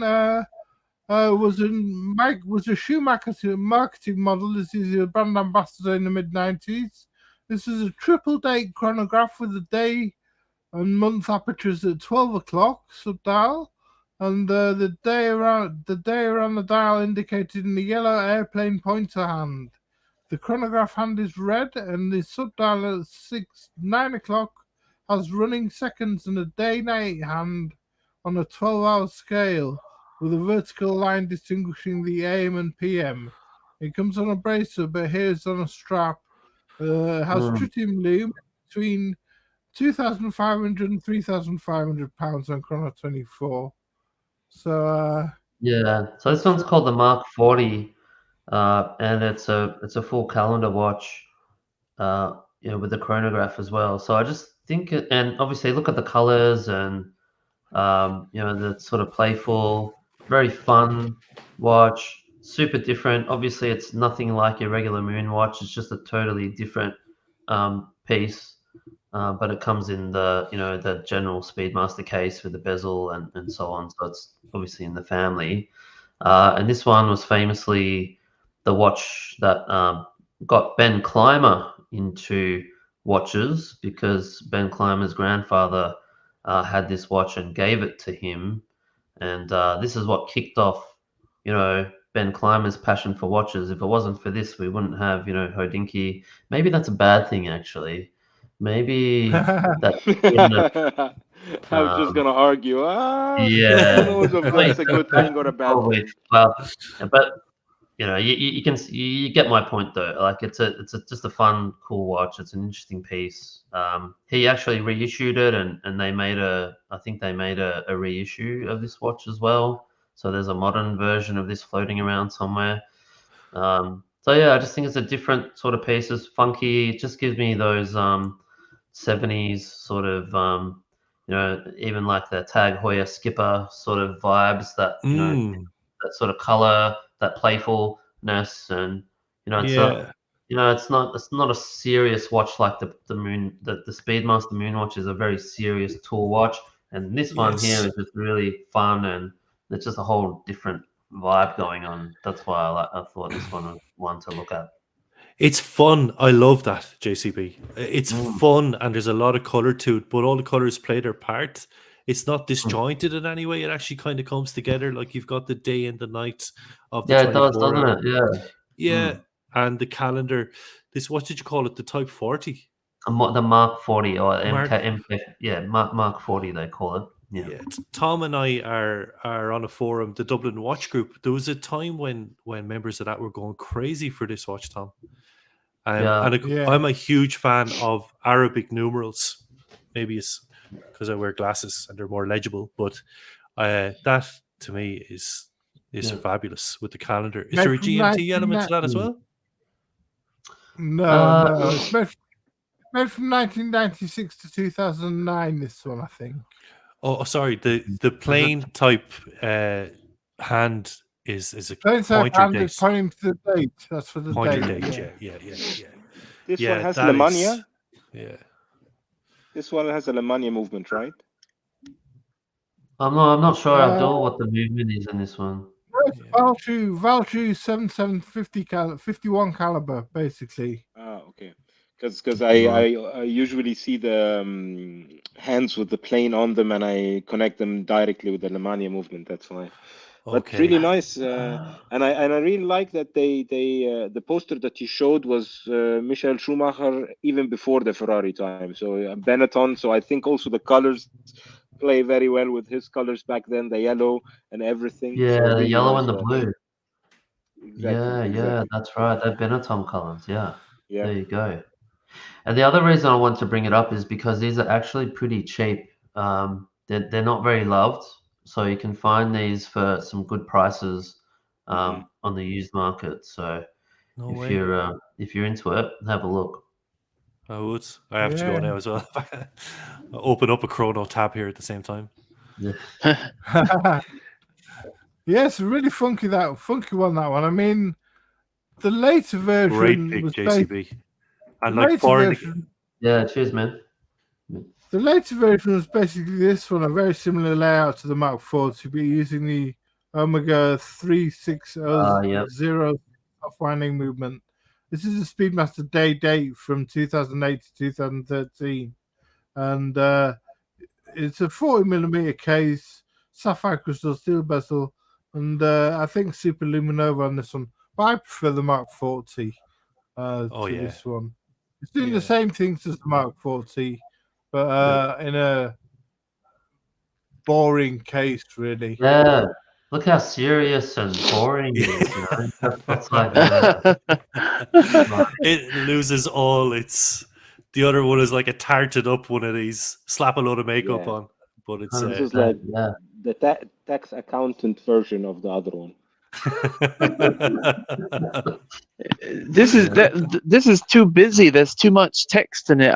I'm seeing it and getting a headache. And the previous one, I like it so much because it feels like in one of those airplane dials. It's got that aviation Speedmaster feel, or Speedmaster aviation. I don't know. It's got the aviation feel, and I think that Speedmasters go to a different level of taking flight. You know, aside from like the racing types, and then you know, this is really a different level. That one that we saw, you know, Plus, it's got those Arabic numerals, those loomed up Arabics as opposed to the regular indices. Yeah. So this one's the Ultraman, originally appearing in the Japanese TV show The Return of Ultraman. This watch was first recognized in 1967, had a limited edition Speedy Tuesday release of for 2012 pieces in 2018, I believe. The orange second hand was the main feature of the 1-1 in the series, and now it's brought back in the reissue, along with the orange dots at the end of the hour buttons, with an orange stripe on the NATO strap. Because Ultraman could only stay in superhero mode for 3 minutes, Omega colored the 3 minutes, first 3 minutes of the 3 o'clock minute counter in orange loom, along with a silhouette of Ultraman's face on the 9 o'clock running seconds counter.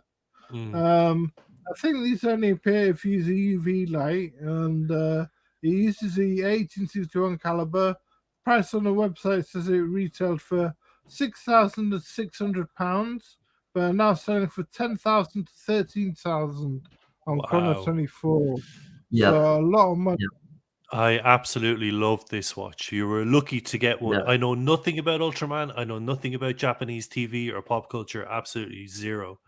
But this thing came in a presentation box that was out of this world.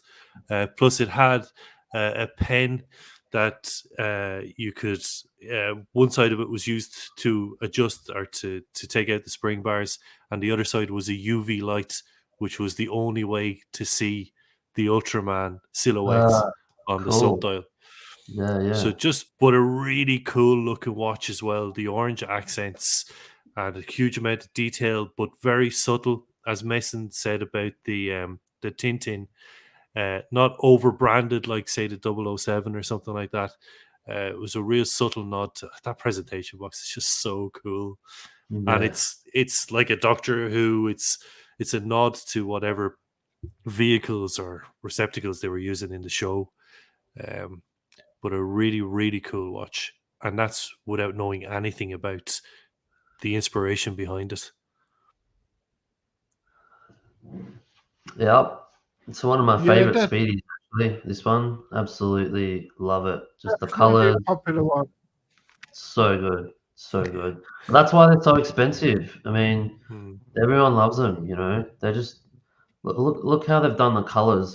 It's just perfect amount of color on a watch. It's just absolutely perfect. It's so fucking good. It's just beautiful watch, man. JCB. Yes. This reminds me of if you really wanted to go to NATO, and this actually is like almost looking like my own Ultra Deep. Instead of a red, it's a blue. So if you were an Omega fan, you get the Ultra Deep with a blue, which is the one with the NATO, and then you get this Speedmaster with the red that I tell you, on a whole level of sportiness on the Speedmasters. 100%. Yeah. Just look at that. It's just so good. It's so good. Those the little orange bits on the indices, you know, those and the orange hand.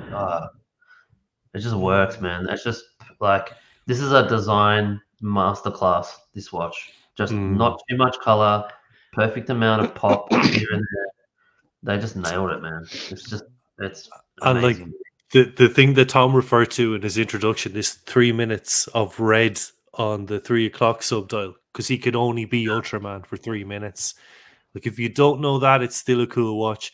But if you do know that, it's such a subtle nod, like such a hidden kind of really a hidden appeal to your real nerdy nature. Like, exactly.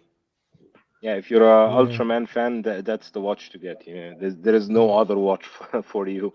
No. I remember it was on a forum somewhere maybe about a year ago. This guy popped up onto an Amiga forum going, "Oh, hey, I found this watch in my uncle's drawer in his house. He passed away, and it was an original Ultraman." And I was just like, "Oh my god, what the hell!" Like, those the original Ultramans are worth like, I don't know, 50, 60 US, something like that. Big money. Yeah. Yeah. So another favorite of mine is the Alaska project, created in a limited edition of 1,970 pieces in 2008. This watch was based on the Alaska 2 project, which was a standard Speedmaster with a modified dial and hands in conjunction with an outer anodized aluminium thermal shield. This allowed the watch to withstand temperatures in lunar or spatial atmospheres ranging from minus 148 Celsius to plus 260 Celsius. The plan for the original prototype was to deal with the extreme temperatures on the dark side of the moon, and the white dial better reflects the heat of the sun. Along with the textile Velcro strap, it also comes as a bracelet. It's 42mm, uses the 1861 caliber, has Hesterlite crystal and baton hands with rocket-shaped subdial hands. It's 48 hours power reserve on that movement, and it sells now for on Chrono 24 between 15,000 and 20,000 pounds. It's just a beast. Yeah. So does that ring thing like sit on around the watch? Is that what it does, or it comes off. It comes off. It's a little on. I always thought that was the watch. I always thought that was just that, but then you take, but that's the watch underneath. Okay, right. That's the watch. Shit. Okay, mind blown. I didn't realize that. Okay. So that's a watch, and then it comes with this case that you can put on it. The case. Yeah. Okay. Thermal shield. Anodized aluminium thermal shield. So what's the use case for that? Do they strap it to the what? What are they using that for? Well, it allows the watch to withstand temperatures in lunar or spatial atmospheres ranging from minus 148 Celsius to plus 260 Celsius, apparently. So your watch will survive, but you'll fry up like a... Yeah. Like, it sounds to me like it's like the Marina Trench, like the Rolex, the original Rolex that went down to the Marina Trench. It was only to be strapped on the outside of the Trieste. Deep sea? Outer space. Yeah. Outer space extreme temperature instrument, it says. Yeah. So why is it called Alaska Project again? Sorry, Tom. You might have mentioned that, but... I don't know why it's got the name Alaska Project, but it's probably I always thought it was something to do with Alaska. That's why. But if it's got to do with the dark side of the moon, then why the hell are they calling? What the hell has it got to do with Alaska then? Do you know what I mean? Well, that's maybe they don't. Maybe it's just they named it after a part of America. Hi, mate. Good to see you. Hey, Mick, good to see you, man. I'm going to be losing sleep over that. I'm going to be like, why? I have an answer for you here. Alaska was a code name for everything NASA at Omega. Okay. There you go. Nice one. So I that's knew that pretty off the out. top of my head. I didn't, Yeah. didn't Google that. So this is when Speedmasters go two-tone. Now, what do you think of this one? From the 1980s. It has 1980s written all over it. Yeah. Using Speedmaster the goes Omega, Rolex. yeah, using the Omega 1140 or 1143 caliber. This is the 39mm case, stainless steel case with solid gold bezel, and gold crown and pushers. There's one in Japan for £1,800 on bracelet, and one in America for £3,150. So prices vary. Is it horrendous or is it a classic, do you think? I kind of like it. It's not that bad. It's not that bad. I think because that leather strap is making it look a lot worse than what it is. Like, imagine that on a black strap. I think it would be okay. Hey, Flippin. How do you? Flippin, Good to see you, my friend. Hey, man. Long time, Hey, brother. mate. Fine. Hey, Flippy. Good to see you. They were making So- stuff like this in the even in the late 80s, the pre-Bond version of the Seamaster. They had champagne Yeah. dials and two-tone versions, and they were generally they were quartz movements and automatic, but mostly quartz when it came to the Seamaster, two-tone Seamasters. But this is real typical 80s stuff, isn't it? Yeah. Yeah, I not don't for think- me. I just- Not for for- me. Yeah, I'm not a big fan of like dressy and precious metal Speedmasters. I just feel like it's such a tool watch that it should just stay a tool watch, you know. Just keep it in Yeah. steel. Just leave it alone. Don't mess with it. That's what it is. And this is just like it's just going too far. No. Yeah. The only exception to that is, I've got to admit, one exception is the Platinum 321 Speedy with the Meteorite subdials. I don't know if we've got that on the list, Thomas, but thinking about it now, that's a sick watch. Oh my god. Yeah. That's my only exception. Our friend Lord with a passport has the Sedna Speedy. That is Yeah. that's my favorite ever Speedy, I think. That is gold. so much. Just stunning. So we're going to some of the grey sides. I think you wanted to see some of these, Ben. Using the 44.25 grey ceramic case with sandblasted platinum dial and moonwatch style hands. It also has a ceramic bezel with tachymeter scale in white superluminova. So running seconds at 9 o'clock and a 60-minute dial and 12-hour hands at 3 o'clock. The caliber 9300 self-winding movement can be seen to the exhibition case back, which is scratch resistant, and sapphire crystal goes well with the resistant ceramic. It's selling for £12,700 on the website, and using the alligator strap and fold-over clasp like I showed. Yeah. Do you like these ceramic ones? And No, I brought these up to really exemplify the worst of Omega, as we see Really? it as brand enthusiasts. Well, also for our friend Mark is allergic to stainless steel, so he has one of these, and from that viewpoint, again on its own, I think it's fabulous. But as Omega trying to get their branding and their various different business lines, this just again blows my mind. Like, they call it the Dark Side of the Moon series, but there's at least 10 watches this in is the great series. side of the moon. This one, great. This is side my of the point. moon. They all have their own, but if you go to the section of the website, the website is Dark Side, then the watches then have their own individual names: Grey Side of the Moon, White Side of the Moon, There's a dark side of the moon that's almost completely stealth, with a very black dial and black indices. There's another dark side of the moon that's not quite stealth because it's got white indices, white hands.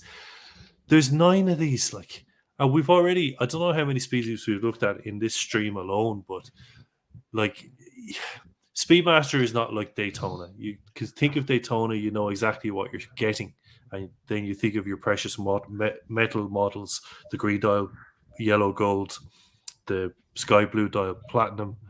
Like, Speedy just blows your mind in terms of how the Speedmaster business line then splits into 100 different umbilical cords, and this grey side, this dark side of the moon, to me, is the epitome of Omega just throwing so much shit at the wall and seeing what sticks.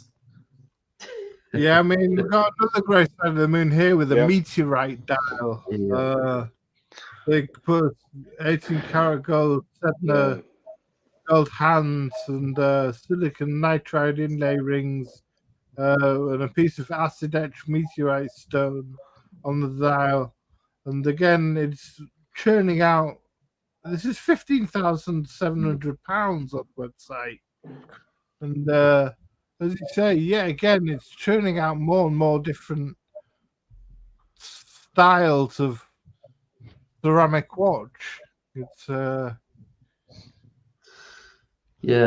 thing I do like about this series though is that so when this came out in the dark side of the moon, the original black one, it was showcasing a new movement, which was the 9300 caliber, and that was the updated coaxial caliber that they brought out back then. And you can see how it's a 2-register chronograph movement as opposed to the 3-register one. So I think that's sort of one thing that I like about this look of this 9300 caliber. You go from a 3-reg to a 2-reg look layout, and I think that's something cool. I've come around to 2-register layouts lately, which is what this has. But the downside about the caliber is that it's thick. So these watches, anything with a 9300 caliber and onwards, is a thick watch. So these ceramic ones are like hitting nearly, I'm going to say nearly close to 16 millimeters or something in that ballpark. They're really big watches, 44 mil by about 16 mil thick. So you basically got a hockey puck on your wrist. So there's a bit of a downside, but they sort of look cool. So I've got mixed feelings about these pieces.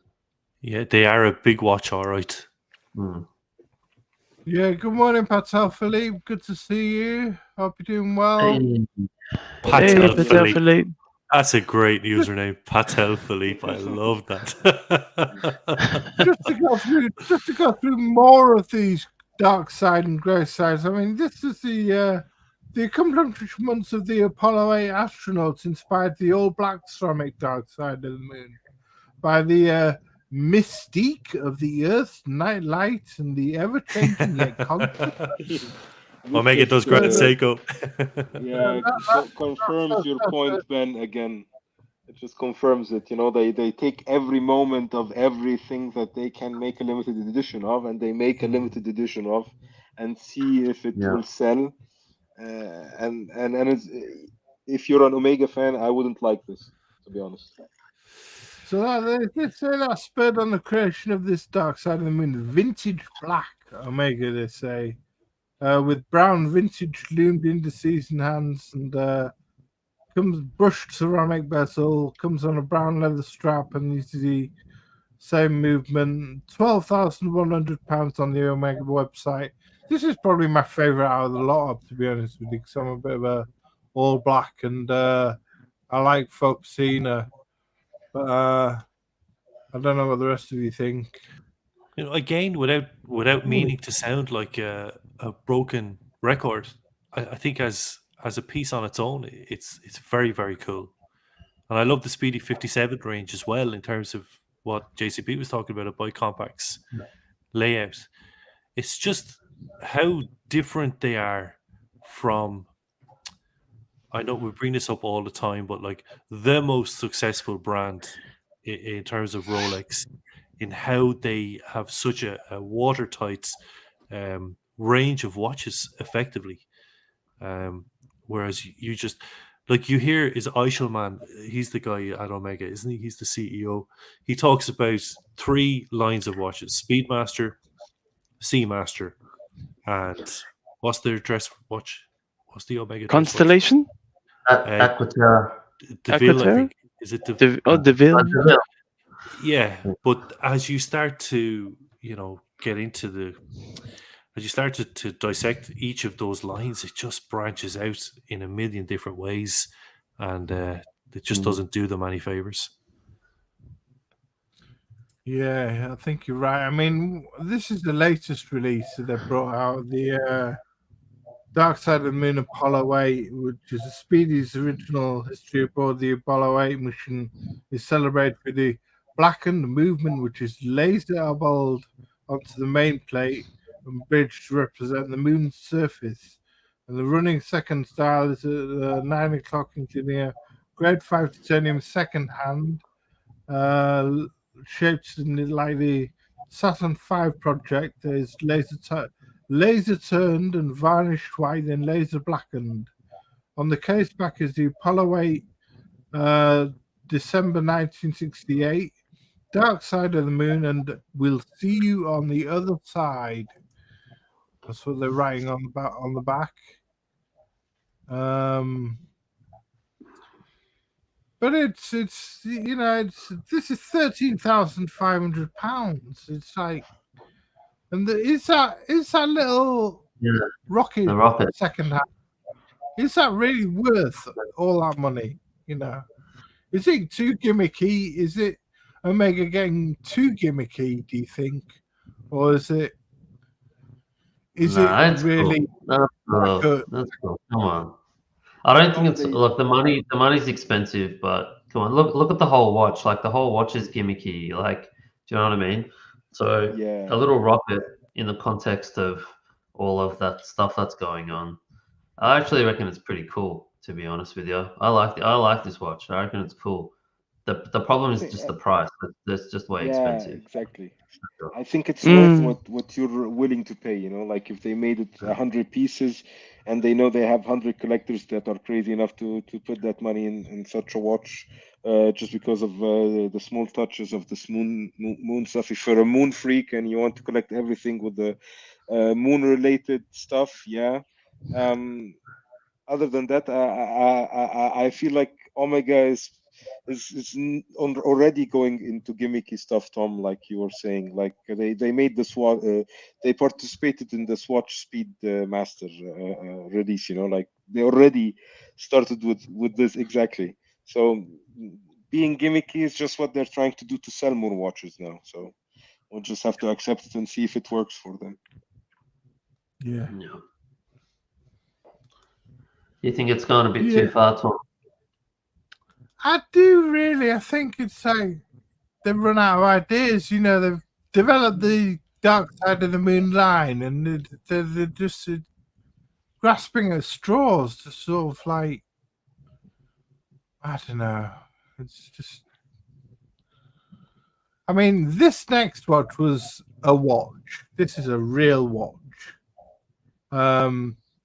After with the chronochime, after winning the world's first, after making the world's first minute repeater wristwatch in 1892, Omega made this chiming watch in 2022. So they made the world's first minute repeater, and this one chimes the minutes, tens of seconds, and seconds of the elapsed chronograph time using 3 distinct tones, which is a bit of a stupid, gimmicky movement again, really. But it's generated by sitting on the gongs. Blancpain helped to develop the Caliber 1932 movement, which took 6 years to complete. And it's the most complicated movement Omega have ever made.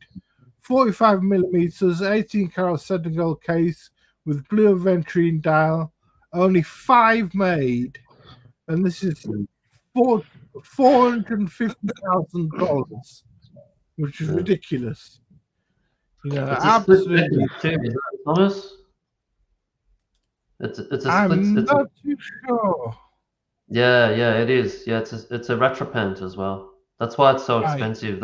That's why the movement's so crazy. It's also a retropant as well as a trimer. Yeah, right, yeah. Yeah, that's the whole thing. Why it's so crazy, because of that. Oh, So that's yeah, the other one. I mean, $500,000. Come on, seriously, like, who are they kidding, man? Like, really? Like, that's just look. Omega pricing has gone crazy, but that's just fucking ridiculous, man. Come on, $500,000 for that? You kidding me? What's the material for this watch? Rose gold? 18 karat Sedna gold. 18 karat. My kind of tip for especially Omega fans: anytime you hit the name that tags 18K and Sedna gold, if you want to purchase, you always have to think again and like, oh, okay. Every time the word 18K Sedna gold comes, like, all right.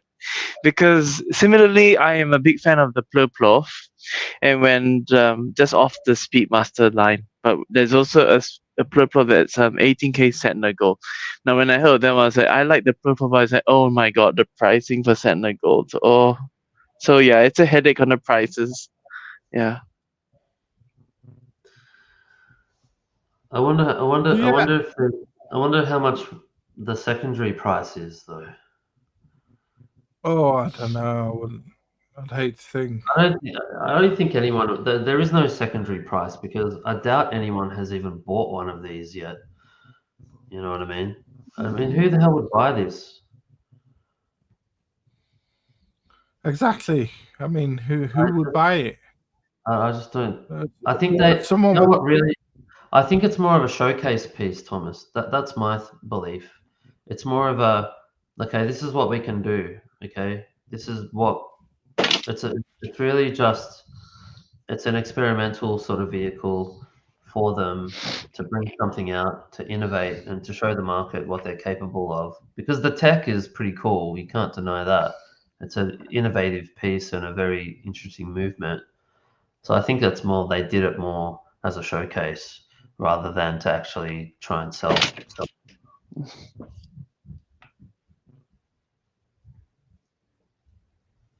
That's just my personal view.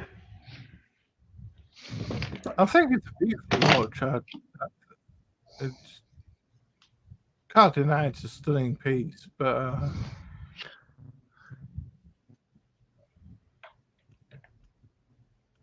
yeah. Anyway.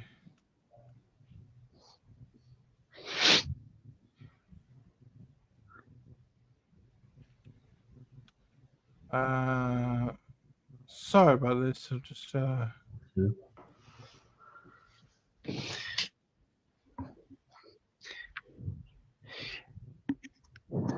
Just while Thomas is doing that, yeah, just to share with everyone, the one thing that I also see another watch brand going in a very different direction, but props to them for creativity.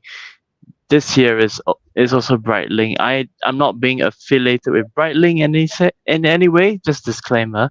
But I have actually tried on one of their chronomets that was rose gold, full rose gold, and it's just made of 18K rose gold. And the watch was epically heavy. And for the first time, I would put my hand on my heart and say that watch was weighty.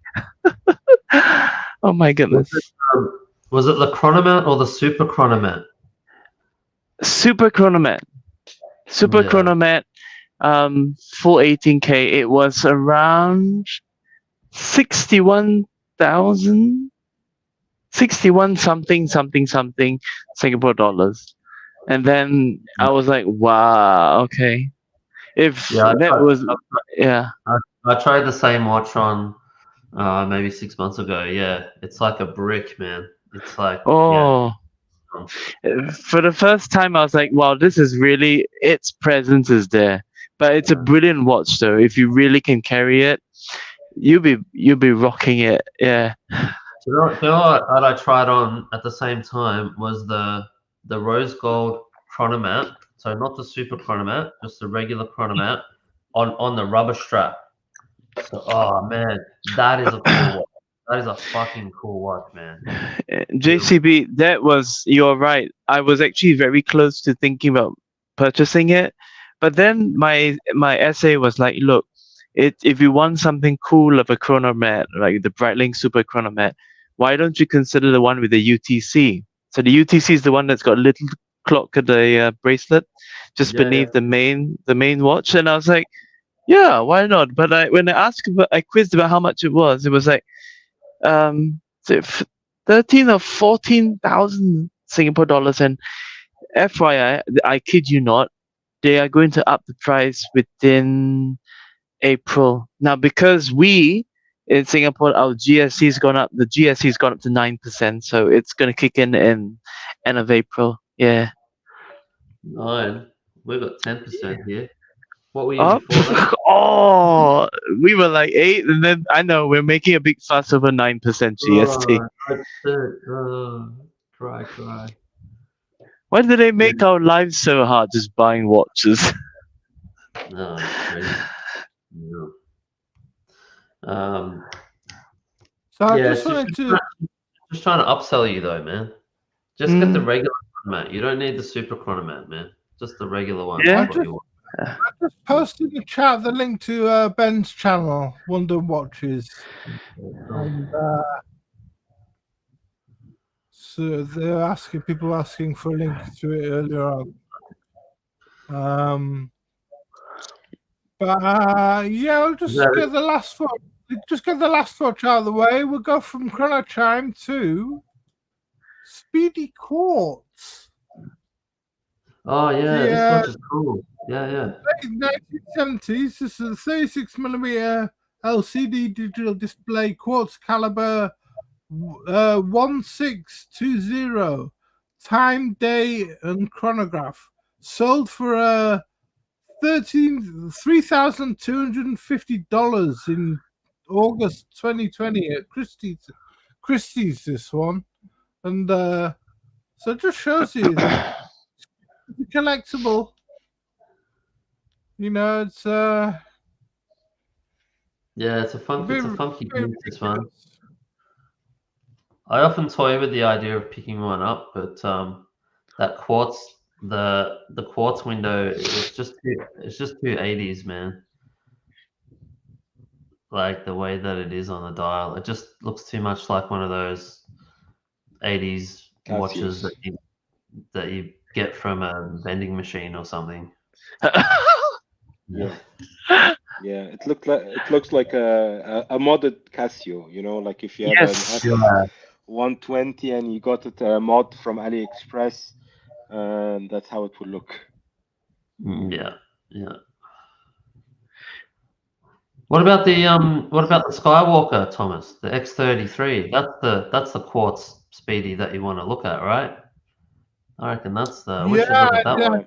Yeah, I would say that's I haven't brought that up actually. I haven't brought up the Z33, the X33. There's a lot of them. Yeah, I think which one's the good one? Z33, I think. No, the X33. I don't like the Z33. The X33 Skywalker. Yeah, the Skywalker's cool. That's a cool piece.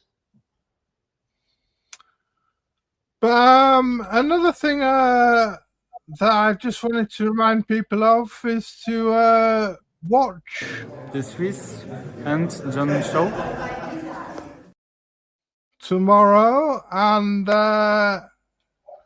yeah, check that out because there's going to be a good world time review. I've just dropped the link in the chat. There's going to be a good world time review. I'm sure Patek Philippe will be joining in, and maybe Jamie Opulence, and it'll be a world time review with Jonathan Cole-Higgins, and Patek Philippe, and hopefully Jamie Opulence, and talking world timers. So that should be a really good show tomorrow. It's 8 o'clock, 8:05 GMT, 9:05 East Central European time, and that should be about 3:05 Eastern time, American. So should be a good show, really good. Yeah, it's the Swiss and John Show. So it's endorsed by Simon Brett, and it's also endorsed by Swiss and John. Carrie Vucelainen himself. Yeah. That's nice free marketing, man. That's next time when we go to Watch on Wonder, we should make ourselves also a couple of these. Really nice. I'll definitely try to tune in tomorrow as well. Yeah, tune in tomorrow, guys. It should be a good one. So yeah, that's a Speedy Quartz. It's a bit of a wacky one. And I'll just bring this one up for JCB.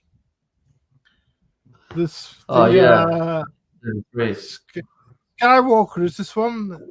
Yeah, the X33. I love it. I love it already. Yeah, one of my favorite. My only issue is it's 45 mil, but I think that would be 45 mil from like the extremity over here, probably to that part there, not the crown, but where the crown guard over to this side. So across the bezel, that would probably be more like 40, 41, I reckon. So it wouldn't wear that big. I think the number 45 sounds scary, but in the metal it probably wouldn't wear that big, I reckon. I reckon it'd be cool. I've never seen one, I've never held one, but I'm just sort of guessing based I on... like the Mission to Mars one, the Mission to Mars one with the orange highlights, and I really like that one. But cracking watch, cracking Anna Digi watch, yeah, quite expensive, but yeah, I like it. I still like it. Are you a fan of X53, Ben? Yes, I am. I am for sure. Yeah, I think they look great. Again, Mark, our friend Mark in the group, he was one of the first that I knew of to have one of these. I'm a fan of Anna Digi anyway, Tom. I love like the Seiko Arnie and stuff like that. Yeah. I love Casio. I love the Casio as well. I love stuff like that. But obviously, this takes it to another level. And actually, Mark has done a couple of YouTube videos demonstrating the functionality within this watch, which is unbelievable. The amount of functions in it. Sorry, Abdul, I interrupted you. You were saying. Yeah, I was just gonna say, with the amount of functions you get with the watch, like it's really nice, functional Speedy. If you want something that you don't care about mechanically, you just want function, this would be the one. Yeah. And also, like the watch apparently says, anybody going to British Watchmakers Day next week, 9th of March? It's sold out, but it'll be a great show. And I'll hopefully try and take a few photos and maybe do a little show on it, a little follow-up show on it. I won't be live streaming for it, but there'll be maybe do a little follow-up show on it. And it's going to be a cracking day next Saturday. So anybody in the UK who's going, I'll see you there. So give me a shout, and if you want to. And yeah, we're still on Orange Hand, but we're about to wind it up. I just wanted to leave on this note, Thomas. If I was going to get one Speedy, it would be this guy here. This is the Platinum 321 Speedy. So when Ed White came out, they brought out this watch as well. They put the 321 movement into this, so it's a regular looking Speedy, but that's platinum case, and those subdials are meteorite as well. So this is the Speedy for me. 100 Aussie for that one. Yeah, and Orange Hand says that the X-83 proves that NASA has no issue with sapphire crystals. The Heselite story is a myth. So, yeah, true. So basically, There you go, man. You got an proves argument. himself wrong. You got an argument, man. There. Yeah. Watch brand in lies peddling shocker.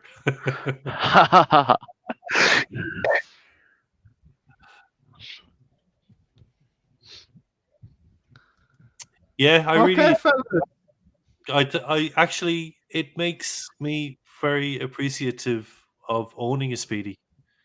I'll never own a lot of luxury watches in my lifetime, and I look down at it now and I feel blessed, I have to say, given the history, made up or not. Yeah, no, it's a cool watch, man. The 3861 especially, I think it's a great piece. You could actually do a whole show on the number of Speedies used in Hollywood's movies. George Clooney is a proponent of it, and since they're in so many movies, the Speedy. Oh, really? Yeah, I think it's Fratello. One of the big vlogs is either Fratello. I think it's Fratello. They keep an updated list of all the movies that the Speedy appears in. Yeah, I don't know. Sorry, I don't know. So, no worries. I just wanted to add. I don't know why Omega is not sponsoring a team in Formula One with all this pedigree and all the Speedies and the racing one and Formula One. Even Moser is sponsoring a team now. So I don't know, but maybe that's the next step for Omega Sport. Maybe the Audi team that will jump in 2026. That would be a nice combination, Audi and Omega. Who knows? I didn't know Audi were joining Formula One in 26. That's pretty cool. Yeah, they wanted to join with the new regulations.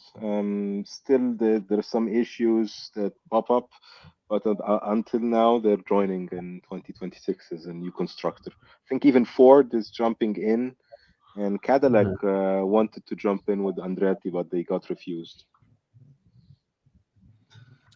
Yeah. They got refused. Why did they get refused? The FIA said that they don't bring that much to the table in terms of like popularity and all the stuff, because they would get a big part of the pie, which is Formula One, a big sport at the moment, really hyped up with all the Drive to Survive on Netflix. That is an amazing show. I was never really into Formula One, but the storytelling on that show is just incredible. Yeah, it's like a drama. Yeah. I love the Aussie. What's the Aussie guy? JCB Ricardo, isn't it? Daniel Ricciardo. Daniel Ricciardo. Yeah, he's so cool. He's so cool. Yeah. And Oscar Piastri is the new guy from Australia. He's a really cool guy. Yeah.